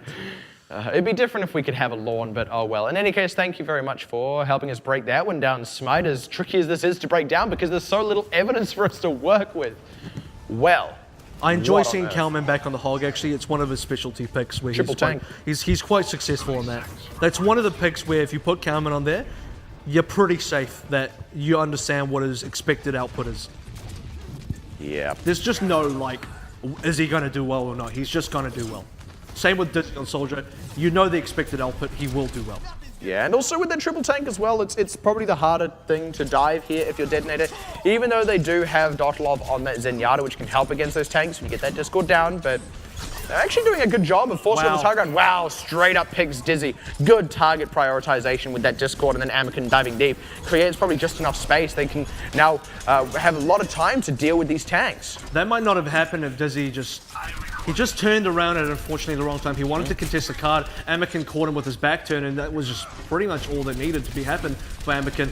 So gets the return trade. That's a little nice revenge kill from Dizzy, actually. DeToNator didn't quite pull the trigger there hard enough, didn't really go hard on taking out these tanks with that, just land a Discord on someone and, prioritize that target. And in the end, AHQ have had enough time for Dizzy to come back. And they're actually kind of repelling DeToNator here. That is really good that you pointed it out because DeToNator had the opportunity to sort of go aggressive after getting the initial pick off, but you're right, they played it quite slowly. They played cart, which is fine, but AHQ also defended cart quite well, which is why the cart didn't go anywhere. The cart has not made it around the second bend yet, which is where DeToNator would have liked it to go. And now, this is where AHQ want it to be because that saves. And never mind that. Again, they're playing kill the Dizzy as much as AHQ are trying to play protect the Dizzy. Now with that sound barrier out, it's not going to be enough. DeToNator more than happy to commit hard to this fight. That's a nano boost onto the Diva of all people.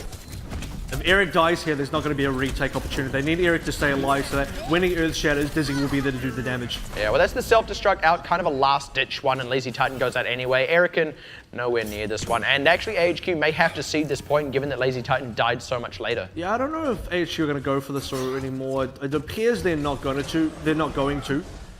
Yeah, I do agree with that. Actually, nearly sort of tried to, and Kalman needs to be careful here, as does Anakin, actually. He needs to not go too deep, but in any case, they have broken through that first point. Good push by DeToNator. Yeah, Samurai almost paid for it with his life, but I expect AHQ to play for a really aggressive opening. They should, because they need to leverage this Earth Shatter, specifically because DeToNator aren't even running.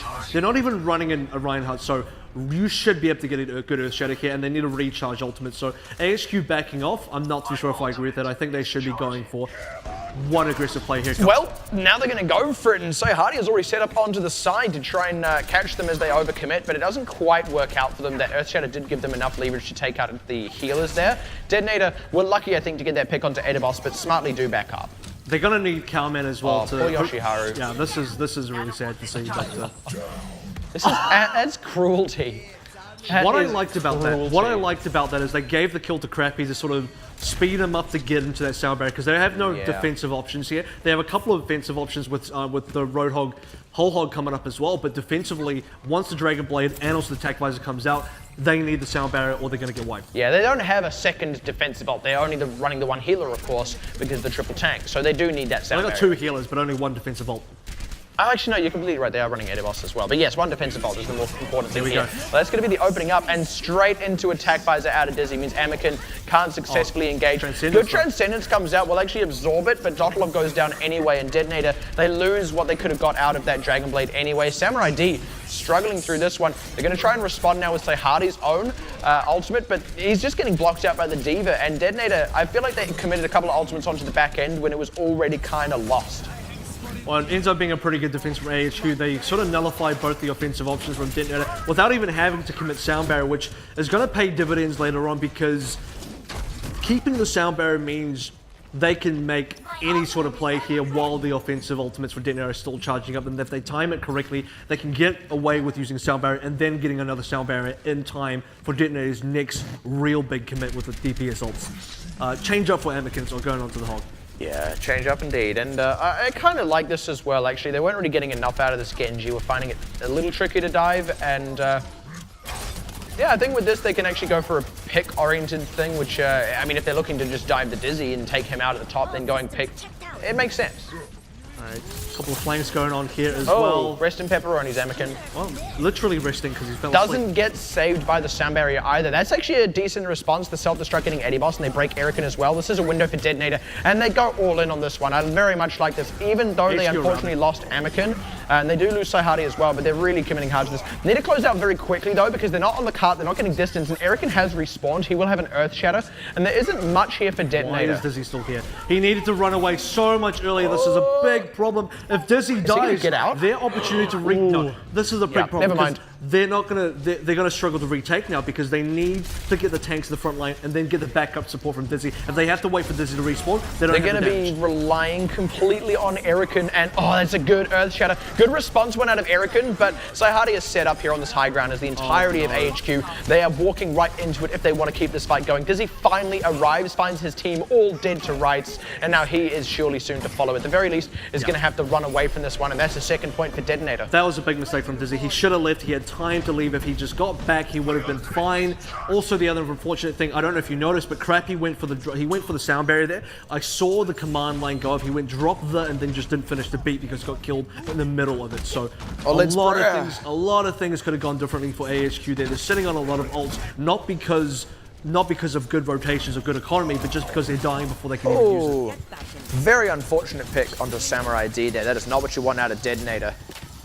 Just kind of flag a retreat here. AHQ do have an opportunity to find their feet now. Well, I mean, the thing is for DeToNator, they are happy to just get the respawn here anyway. They're playing into a lot of ults from AHQ. At this point, it's not like AHQ are trying to buy time to build up their own ultimates. They're sitting on a bunch here, and they should be able to initiate, and AHQ can't afford to waste too much time either. Yeah, DeToNator do want to try and avoid dying though, so that they can force fights where AHQ have to commit ultimates, and have yet to actually get any out of them. Staying alive, but they lose Anakin. Luckily before he committed the ultimate, but here are the ultimates out of AHQ to really go hard on this fight. They do get a couple, but that was a lot of resources used for what was really only 2 kills. 4 ultimates. DeToNator, if DeToNator doesn't go down here, which he doesn't, wow, they're going to be able to back off. They committed everything they had. There is a lot of distance for DeToNator to go, but they will get a lot of it. They can play for distance and be happy with it, because all they have to do is hold AHQ before that. To be honest, now they wish Anakin finished channeling that Dragon Blade, because that would have at least been something they eliminated. They're not Nano Blade time, they got a Sound Barrier to keep him alive as he wreaks havoc on this backline if they so need. Oh, no Sound Barrier out just yet, even as the hook was good. That was good. Yeah, I'm amazed that he stayed alive, but in any case, the fact that they didn't need the Sound Barrier for it means they now have it for this final stretch, which they will very much need. This has to be the Earth Shatter to end all Earth Shatters. Enhance this play against Samurai D. It's Reinhardt battle versus Reinhardt battle, which is something we don't see this much anymore, because always a Winston somewhere, but not today. Yeah, not today. This is a monkey-free zone. No monkeys allowed. That's going to be the self-destruct getting thrown in the back line. Dodges one. That is a very good dodge of the Earth Shatter. But Dizzy is down. He goes down to the self-destruct, and that's all the room that DeToNator needs as they commit the Sound Barrier, finding Eddie Boss as well. Eric, you're right, has to be the Earth Shatter. Oh, blocked out! Completely nullified. DeToNator, they're going to get a huge amount of distance and may even get a cap as they pick Cowman as well. AHQ are now the ones trickling onto this point. They lose Erican and Lazy Titan. No one is here to protect Dizzy as he comes out of the gate for what is likely to be the last time, and DeToNator are going to be all over him before he even gets close to this one. They can't wait for the respawns. In fact, he's not even coming out the gate. He was already still on this high ground, goes down to Anakin, and the rest of AHQ without the DPS are now trying to contest. It is not going to work for them, and DeToNator are going to push it all the way to the end. That is incredible from DeToNator. Arguably on DeToNator's best sort of half, which is the defense. This is where AHQ are most favored. Yeah. Right? If What on AHQ have been fully capped on their most favored side, what are AHQ going to do on attack here? Because they're far less favored on attack. I don't want to say that DeToNator are more favored on defense, because on paper, DeToNator don't look so great anywhere, but on paper, AHQ should have won by now. We shouldn't even be here. That was intense. Something else. When DeToNator got the opportunities, they ran with them. They ran a marathon with them. They didn't get a ton. AHQ didn't give them a whole heap, but they gave them enough. Right? It wasn't an iron hard defense. They gave them enough, and also DeToNator did make their own as well. But that was better played by DeToNator than it was by AHQ, pure and simple. I'm exceptionally quite impressed with the last Reinhardt duel there as well, where Erican sort of sidestepped Samurai D's Earthshatter, and then Samurai D sort of let the hammer down for a split second, gave Erican a window, and then just the timing of Samurai D bringing his shield back up was just incredibly to the split Flawless. second. I mean, we said that it would was something else. We said it would have to be the Earthshatter to end all Earthshatters. I'm going to be honest, as it was, he had already held it for very late, right? Oh, look, Flash Wolves are in the audience. Yeah, they were 4 versus 6 by the time he Flash went Wolves to commit are it. finding this extremely hilarious. Yeah, I'll be honest, even if it hadn't have been blocked, it might have been hard for the team to follow up anyway, but yeah, didn't even get it in the first place. What does it even matter? Great play. Zonda was ear-to-ear smiles. I don't know if you saw that. So. He's thinking like, well, we got this in the bag. Like if AHQ were playing like this. And the problem here is if AHQ's plan was to protect the Dizzy, they have not been executing that plan the entire night, because Dizzy has been dying left, right, and center. Yeah. And you see it at the wrong times as well. When you need Dizzy alive, because again, he's like 80% of your damage and he's not there, well, suddenly you can't kill anybody. Yeah, exactly. I mean, if your only team comp is protect the Dizzy, well, if the Dizzy dies, if DeToNator's entire strategy is, well, kill the Dizzy, then, well, if they keep doing that, you're going to lose. It's that simple. Oh. Dizzy also on the tracer again, so it's getting kind of risky. I just don't know how much they're going to get out of this. That's a very deep dive actually out of DeToNator. Don't know if I really like it too much, as Samurai D is really struggling here. Anakin as well getting picked up. Yeah. They've kind of given away their main opportunity to defend here. Samurai D did get out of that, but AHQ had the opportunity to counter dive, and they are going to get a good amount of payload distance out of this, I expect. AHQ need to get a lot more kills here. They got Donald off, so that's a good start again. Anakin did get the respawn. There still needs to be more kills. Why is Delave still alive? Yeah, he's the only one really like hard out contesting the cart, and I mean that's kind of enough. If nothing else, they're kind of bleeding AHQ for time here. But now AHQ are able to secure this one out. Delave finally goes down. That is like the Lucio's survivability in those final moments. He was sitting about 25 HP for so long. Anakin should die again. Ooh. Oh, the deflect is good. There should be a chase. You got to clean the guy up. I mean, you're committed onto him. I'd be very disappointed. Come on, He gets out, and that actually means DeToNator is going to be able to regroup and go for a second defense here if they want. I don't know if DeToNator will go for the last. Okay, now they're definitely They're going committing for it. to Here it. we go. I mean, they had the option, and yeah, like there's an argument to and an argument to not, but in any case, yeah, Dragonblade coming up for Anakin and for Cowman as well. But Dizzy, he needs to get a good pulse bomb. There we go, Anakin. Oh, put to sleep and woken up. Oh dear. In any case, straight into a self-destruct. Good positioning by Lazy Titan on that one, and that does take the wind out of the sails here for DeToNator, who are going to get wiped, and AHQ will keep this one going. Ends up being a sort of, I guess, even trades in terms of ultimates, but you are also still in the sort of losing side here. If you're, I guess, on DeToNator, because now there's a bit of snowball potential for AHQ because you don't get that early setup on the second cap. You're still waiting for respawners a little bit. You've also changed your lineup. Anakin's going now onto the McCree, which is kind of nice, but you're losing ultimates. You're sitting on 0 if you're DeToNator. AHQ, meanwhile, on 3. Yeah, Sahari onto Hog as well. So yeah, you're exactly right. They want to go for an early fight if they can to force ultimates out, but because they went for the later fight on the last point, they can't get into position to do that. They're just going to have to kind of take this one on the chin and go for a hard out HQ got it roll. instead. Yeah. HQ got the positioning that DeToNator wanted, and now it's going to be free. This is what we said Disney needed to do. Oh, what a stick. Dodlov, see you later. Let's see who else AHQ can get. So far this is, come on, clean up that kill. Samurai D of all people. Well, I do like that he took the time, and I mean, as it was, He kind of had to turn tail and run their Samurai D, so now Cameron keeping the pressure on. AHQ, they're looking in really good shape here. This is a much better attack than DeToNator, so I don't know. I think we got a bit too excited about DeToNator looking good Yeah, here. it turns out AHQ is still good. Turns out AHQ is still a good team. They've actually Believe still it or got not. ultimate advantage as well now as they're looking to come into this last point. There was no fight there. It was just this long protracted brawl where AHQ constantly got more picks than DeToNator, and they kept the payload moving the whole time. Now they're going to commit ultimates to get it over the finish line as they already get delayed. Good self-destruct to try and buy time there, but they're going to be able to clean up the rest of these guys. This may just end up being a huge feed from DeToNator, so this is the sort of risk you take. Do you go for that final defense where, yeah, you got the good news is DeToNator got a lot of ultimates out of AHQ, and they didn't spend anything here, so it does deny some of the snowball potential from AHQ, which, by the way, has been what AHQ have been relying on to get the win, and so far, they are still getting a decent number of picks. They were, yeah. Anakin got them just enough picks that they earned some ultimates for themselves and have actually helped themselves even up the economy a little bit. I was going to say for a moment, don't quite count them out, but Anakin getting picked up. Yeah, this is now a feed fest. Even if Anakin gets back into position on this one, they're just giving away ultimates. Giving away ultimates that they just drawn out of AHQ. Yeah. They still have plenty of opportunity to hold out on this last point, though.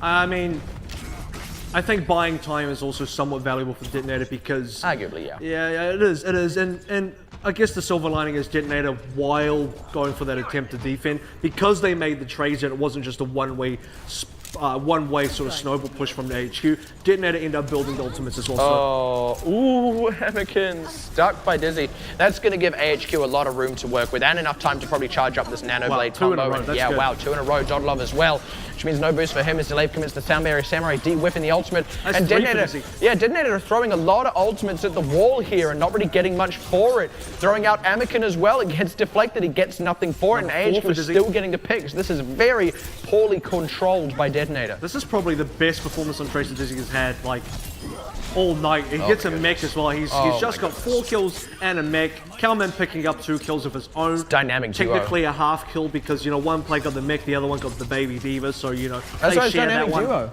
They're like, it's like an alley-oop, you know, one chucks it up, the other dunks it in the hoop, and they're happy to take it. Now Calman going deep, he's going deep with that Nano Blade combo. This is exactly what they need, and they're going to be able to get this one over the line. It's going to time bank, and AHQ have more time. Yoshiharu might just get a last-second self-destruct. What happened to that? I think didn't get anything for it. It bought time, but look, even when they're throwing out the kills, sorry, the ultimates rather, they're getting nothing, and AHQ is still getting kills. So, oh, sorry, I know what that was. That was Yoshiharu out of mech, getting the mech back. That's what it was. But it's not going to be enough. Saihate going to try and just get the stall out here as well on the Mei. But it's all desperation. They're not going to delay for nearly long enough. They are still charging ultra AHQ. So this is all going to work into AHQ's favor. They're not even getting trade kills. They're not even getting anything in return when when AHQ are getting all of these kills. This is the opposite of Volskaya. Yeah, the absolute opposite. They're still not getting trade kills. How have they not killed a single member of AHQ in this entire final push by them? This is really unfortunate. Yeah, this ends up being the feed of all feeds, unfortunately. This is so nasty. They are getting... So the thing is, AHQ is starting to slow down, which means for DeToNator they have more members they can actually stall with here. But even a Dragon Blade coming out, the ultimate's finally getting fully charged for HQ.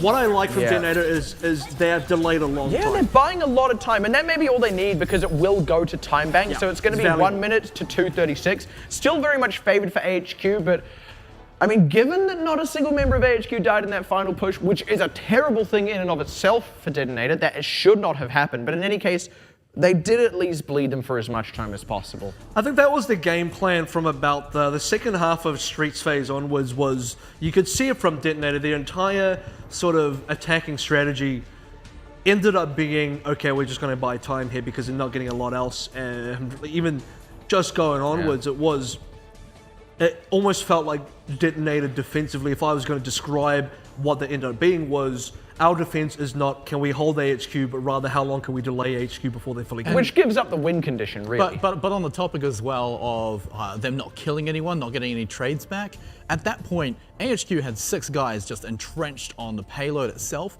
and when there's only 2 people coming out from the spawn room at most at a time, most likely without ultimates, with the healers there, you're not likely to get a kill against anyone on AHQ. They've already won at that point.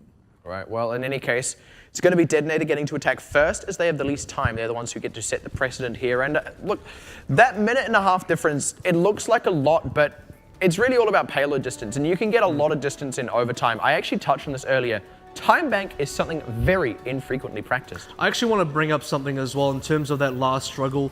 The order that you kill people is really important, because if tanks respawn before DPSs, tanks take a lot longer to kill, then your DPSs have a chance to get the damage done. If DPSs respawn before tanks, that's when you're going to struggle to get the retakes. That's probably why DeToNator couldn't actually get any kills in that final period when they were having the respawn advantages. So we'll see how this time bank really goes, and I still think AHQ are rather favored just after what we saw. Generally speaking, yes, but we will also have to see how well they deal with this dive the Dizzy that DeToNator have been running. I think it's crazy that AHQ struggled on defense but did so well on offense. It's like opposite world for AHQ, right? Yeah, you're right. Opposite day is a good way to put it. But in any case, that's the Discord Orb on Dizzy, but no dive to come out this time around.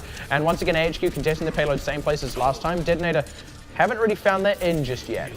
Look at this bunkered up position for Dizzy as well. No one's there's the final contest. Yeah, they're bleeding them for time. Now comes the dive by DeToNator, but it's maybe a little bit late. And if they get wiped here, they're going to lose their opportunity to contest the payload and get any significant amount of distance. Wow. Did you see that rotation from Lazy Titan? Straight away, he sees Samurai D jumping, he sees Anakin jumping. Hello, straight into the Matrix. Time's up. You failed to kill Dizzy. You failed to cap the cart. And that's it. I think DeToNator forgot that they didn't have time to fail. They executed with 10 seconds remaining, and they already had a Discord Orb down on Dizzy early. They didn't stop AHQ from getting into the position they wanted, where they were just kind of sat on the cart, and they didn't get any distance at all. Like, that is easy. That is an easy point to get past. My favorite part about the dive onto Dizzy was, apart from the fact that it was so late that it was 10 seconds left, they also sent in De La V on Lucio as well. Yeah. He was wall riding in there too, looking to get a kill. Everything in the kitchen sink. That's your hit squad. Your hit squad is Genji, a Winston, and a Lucio. Well, look, when you throw out the nano boost, you want to have a good target in the mix, you know? You need to have the optimal target, right? Yeah. Oh, boy. And with that Discord Orb right in there, they didn't even have an Ana.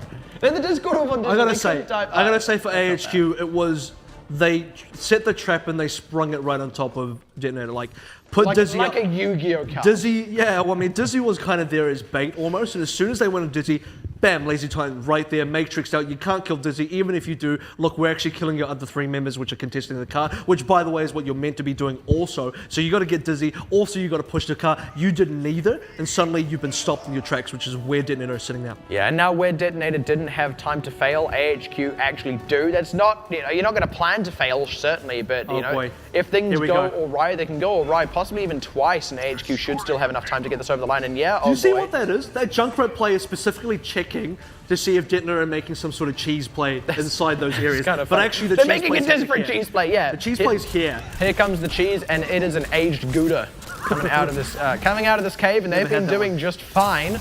But they're not getting any kills, so no one's going down, and the payload's moving. That's what counts. They need to actually get something here. They got a little bit more time, but you definitely don't want them to repeat what DeToNator just did in terms of. This is not a comfy spot to defend at.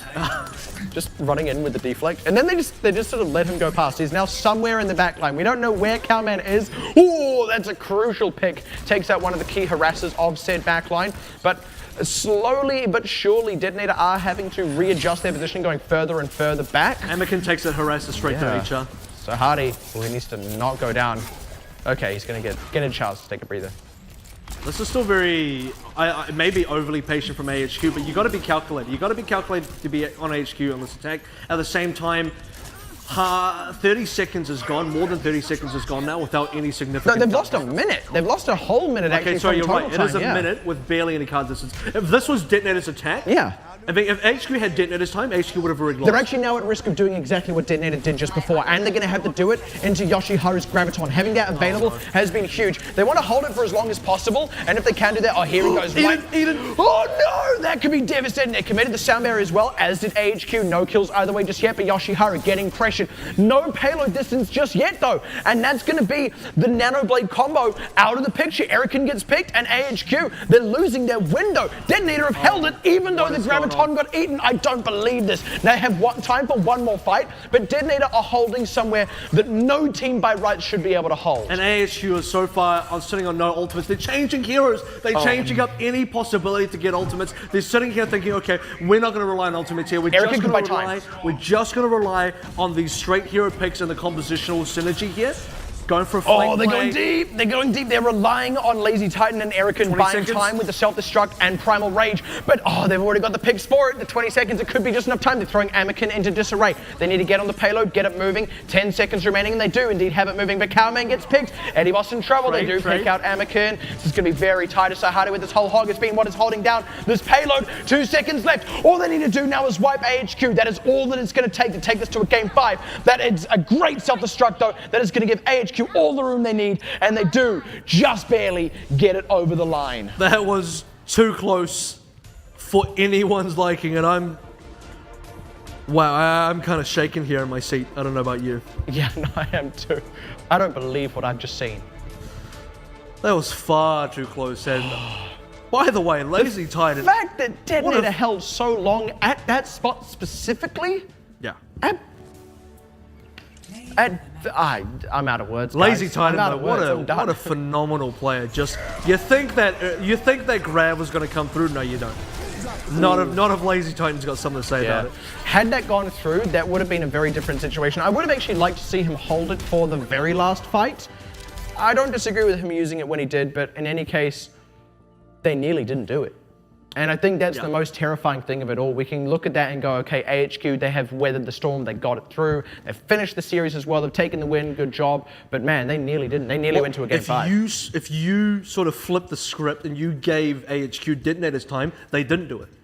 They just did it. Yeah, actually, you're completely right. I mean, part of that is probably that they were playing a bit more patiently. I mean, you guys said it yourself during the game, right? They were going a bit slower. They were held up at the start and had to deal with that first as well. So they didn't have AHQ's time, DeToNator's time, which is the big thing. The big reason they played why differently. They played to how much time they did have. Yeah, so it's not the same story to say if they had DeToNator's time, they would have lost there, right? It could have been a completely different story. They would have brought out a completely different strategy. Yeah, that's completely different fair.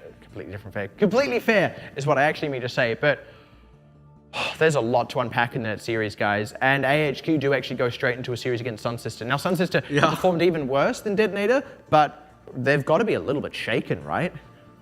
I mean, it's kind of exciting for Sun Sister. Not to say that Sun Sister will be able to repeat that. Well, we could take a map. No, well, I mean, like again, I think like what you said, DeToNator are going to be quite happy they got a map, and they're going to be exceptionally sort of pleased with their rate of progress. The fact that they took it as far as they did, even on the escort as well. So, which we said was exactly what they wanted to get out of tonight. which the problem now for Sun Sister is.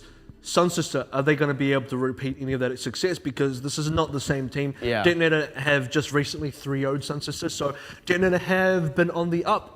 It's a little late in the tournament to be on the up, but it is happening regardless. And for Sun Sister, we don't know that's the case yet. And even in terms of just showing some improvement if you're DeToNator, right? Now Sun Sister, there is actually a bit of pressure to show some improvement themselves. They need to show at least the same amount of improvement, if not more, because otherwise you start to worry about where you actually are as a team, as a whole, tournament aside. That is a really scary spot to be in. It's terrifying. By the way, this is starting to really hit me, but when XQQ came out as a really big play for Sun Sister, and I agree, he still is, but when you compare him in the sort of the larger scale, he's like a worse Anakin. I'm just going to put it out there because Anakin does what XQQ does, but safer, more consistently, more controlled, and it's just overall better. It's what you wish XQQ was. I think that's fair. And he doesn't swap to Mei.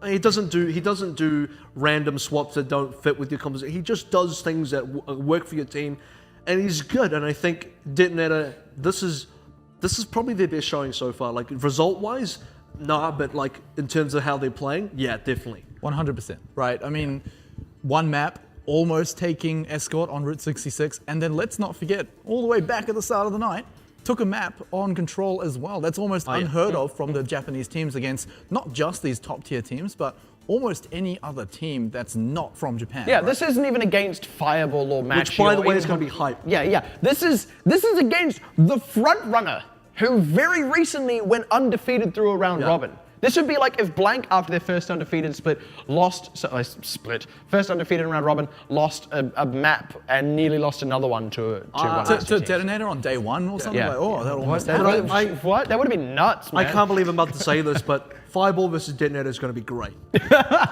You're wrong. You're not wrong, is what I mean to say. At this point, I think It's going to be good. It's going to be really good. DeToNator against any of those teams below the top 3 is still going to be great. And even the top 3, I'm not even entirely sold that they're not just going to be stomps anymore. What if DeToNator is the team that like blue shells Matchy out of getting top 3? Like Matchy, like they're just about like they beat Blank and then they beat Flash Wolves or something like that. They're just about to get over the line. They're like and one then, win away. And then DeToNator are like, nah, man. That would be heartbreaking. Oh. That would be the worst thing to happen if you're Matchy. I hope for their sake it doesn't happen. Yeah. DeToNator, it's not even for their sake anymore because they're out of playoffs, really. They're out of play. Yeah, they just want to get as much as they can. They want to get as much improvement as they can in this time because that still shows a strength of sorts, and that's something that you can take into future tournaments. And I'll tell you what, when AHQ got up and gave collected their handshakes from old DeToNator, you know, the real prize. Well, that's kind of the prize of the tournament, right? When you win, you get to collect the handshakes. You even just see the sigh of relief on their faces, like. Yeah. With one hand they shook, and with the other hand they wiped the sweat from the brow. There's got to be some respect from AHQ as well, right? Going Absolutely. over, I mean, apart from the sportsmanship as well, but going over there and saying, you guys did a fantastic job. You did what a lot of teams, in fact, no teams came close to doing during the second round robin. Blank didn't do it. Blank didn't do it the last time they played AHQ. Technically, DeToNator got a better result than Blank. DeToNator are better than Blank, guys. Day 1 rematch. Here we come. We can't even look at it subjectively and be like, oh, it looks like they played better. It was on paper they did better. They got better, more maps. All right, play the game, guys. Cowman. On the Hog specifically. On the Hog specifically, yeah, and I'm glad that they gave it to him on the Hog because if this were a general man of the match, I would actually say I don't think Cowman would have deserved it. I don't think his Genji was very impressive. He had one great looking ultimate, and that was it. A lot of the time he was getting picked, he was not really getting anything in his dives, but his Hog did look good. My other contender for MVP, Lazy Titan, right? That guy was, especially on that last push on Route 66 where they were throwing everything at Dizzy, Lazy Titan was there immediately, and we didn't get to see it so much during the series. It did come up, but over the entire Pacific Championship, Lazy Titan and Dizzy have been BFFs forever, right? They've been just constantly saving each other. Best friends forever. Yeah, that's like super forever, right? It's so. That's 5 ever. Yeah, one of the F's is a 5. It's actually 4 squared ever. It's 16 ever. Exactly, right? So they're always together, always looking after each other. I mean, more so Lazy Titan looking after Dizzy, but in that series, I think it really saved the game at the end as well. When I got a different pick. Dizzy. My pick is actually Eric in on Winston specifically, not as Ryan. I think his Ryan was lackluster today. Sadly, Earth Shadows didn't connect. Not successfully anyway, not a single. But Winston, look, he was getting kills when Dizzy was just dead, when Kalman was not getting the kills. So, I mean, his DPSs weren't necessarily performing, but he was still getting the trades, and that's important because without getting the trades, AHQ would have been in far worse positions across the board tonight on every single map. The guy also did a great job with a decent number of the Primal Rages, again, getting trades where his DPSs could not pick up kills. So for me, Erikin really kept the game alive in a lot of situations where it looked extremely dire for AHQ. Sure, but you know who mine would have been, right? And you can't really actually, we'll never mind all that. We'll actually go ahead and jump into a quick interview with probably that man of the match, so. It's actually going to be Dizzy. Ah, there we go. How do you feel about overall performance today from the team? 就因为刚开始吧，所以就一团混乱。哎， It's 你 our 刚刚 first 在台 game 下 of the 都 day, 是 so 蛮 it's a bit 蛮 shaky. 凶的，跟我说5个都在雷。对啊，全部都在雷啊，没办法。你包括你自己吗？我自己哦，我自己也是在雷啊。你今天也在雷，因为今天其实 Yeah, 在 I'm 第一 also 场李江天塔的时候 a little 就有 shaky 点 and tired 令人 now. 担心了，尤其在 DTN 夺下花园那一分的时候。连阿森都说他觉得今天 HQ 站位好散，就是有点在打 solo 的感觉。 One of our casters did say on Lijiang in particular, your team looked like they were playing kind of solo. 状态吧，就站位其实就比较算在打个人吧，就自己在做自己的事，没有 Our targeting a position of Lijiang was 因为 not 你自己 coordinated. 身为输出手，你会不会觉得就好像身边都没有人，就你的队友都不在你身 Did you 边？ feel like you were unprotected? 我是还好哎，因为我本来就站在后面，就是盯着4颗这样子。因为你也是各打各的其中一个。It wasn't too 也 difficult 算 for 是 me. 啊 I usually 对 sit at the back. 好了，没有关系。可是到后来在第2场的时候看到了好莱坞这方面，然后分析他有提出一个问题是，当 DTN 他们的，因为他们虽然身为防守方，可他们是选择用前压的方式去防守，这其实很少见。然后他们人数掉了，可是你们却没有立即的进入踩点哎。So DeToNator attacked you aggressively on 应该是我 Hollywood 们自己 defense. 沟通有失误吧，就没有特别去沟通到这一块。哎，会不会是因为第一场的关系？因为我看好像很多队伍都会这样，就第一天可能连打2场，可第一场的状况好像都不会那么的顺利。So a lot of teams 是有一点，因 look 为 at 我 the first 们 match of the day. 比较多人是比较慢热的吧，就慢热。对啊，所以就可能第一场有时候状况会不好。是 Sort of 然后再来 feeling a bit 是 average 飞台也很惊讶，是你们这次 in the first game. 首次自选的工业区，这个是你们私底下在练的阵型吗？还是为什么会突然想要选这样？练习的时候有用过这一套阵容，可是感觉就还可以打，就想说再打看看。所以主要是想说这套阵型搬到比赛看看会怎么样嘛，对不对？对啊，就没想到打成这样。Yeah, we had some 所以是比团练的状况再糟 our 糕一点 compositions 点 and 吗？ maps we did practice, but we didn't expect the result to be like this. 全部人都在垒，没有？全部人都在雷。今天有哪一场觉得大家比较不雷的吗？没有吧？全部都在垒。好了，下一场要加油了。那最后一个 I feel like 问题 every 了， map 就是 was 今 pretty 天 hard. 也是第一次打了66号公路，觉得还行吗？ First time playing Route 66. How was 算 that? 还不错吧，就私底下练得多吗？ Not too bad. 这张图？就 practice much? 算还好吧，就还是有在练呢。对啊，可是其实打得蛮相似的。那等一下下一场还是要加油喽。好，那接下来呢？哎， Good luck 还不能 for 走， your next 我们 match 现场也有给我们 against Sun HQ 粉丝一些福利，我们要进行这个抽奖活动。那这个抽奖呢，也没有那么简单，我会问一些。 There we go. With any luck, we'll also be able to catch up with a bit of the rest of the team as well, possibly even that man of the match and Cowman. So interesting thoughts kind of expressed by Dizzy there.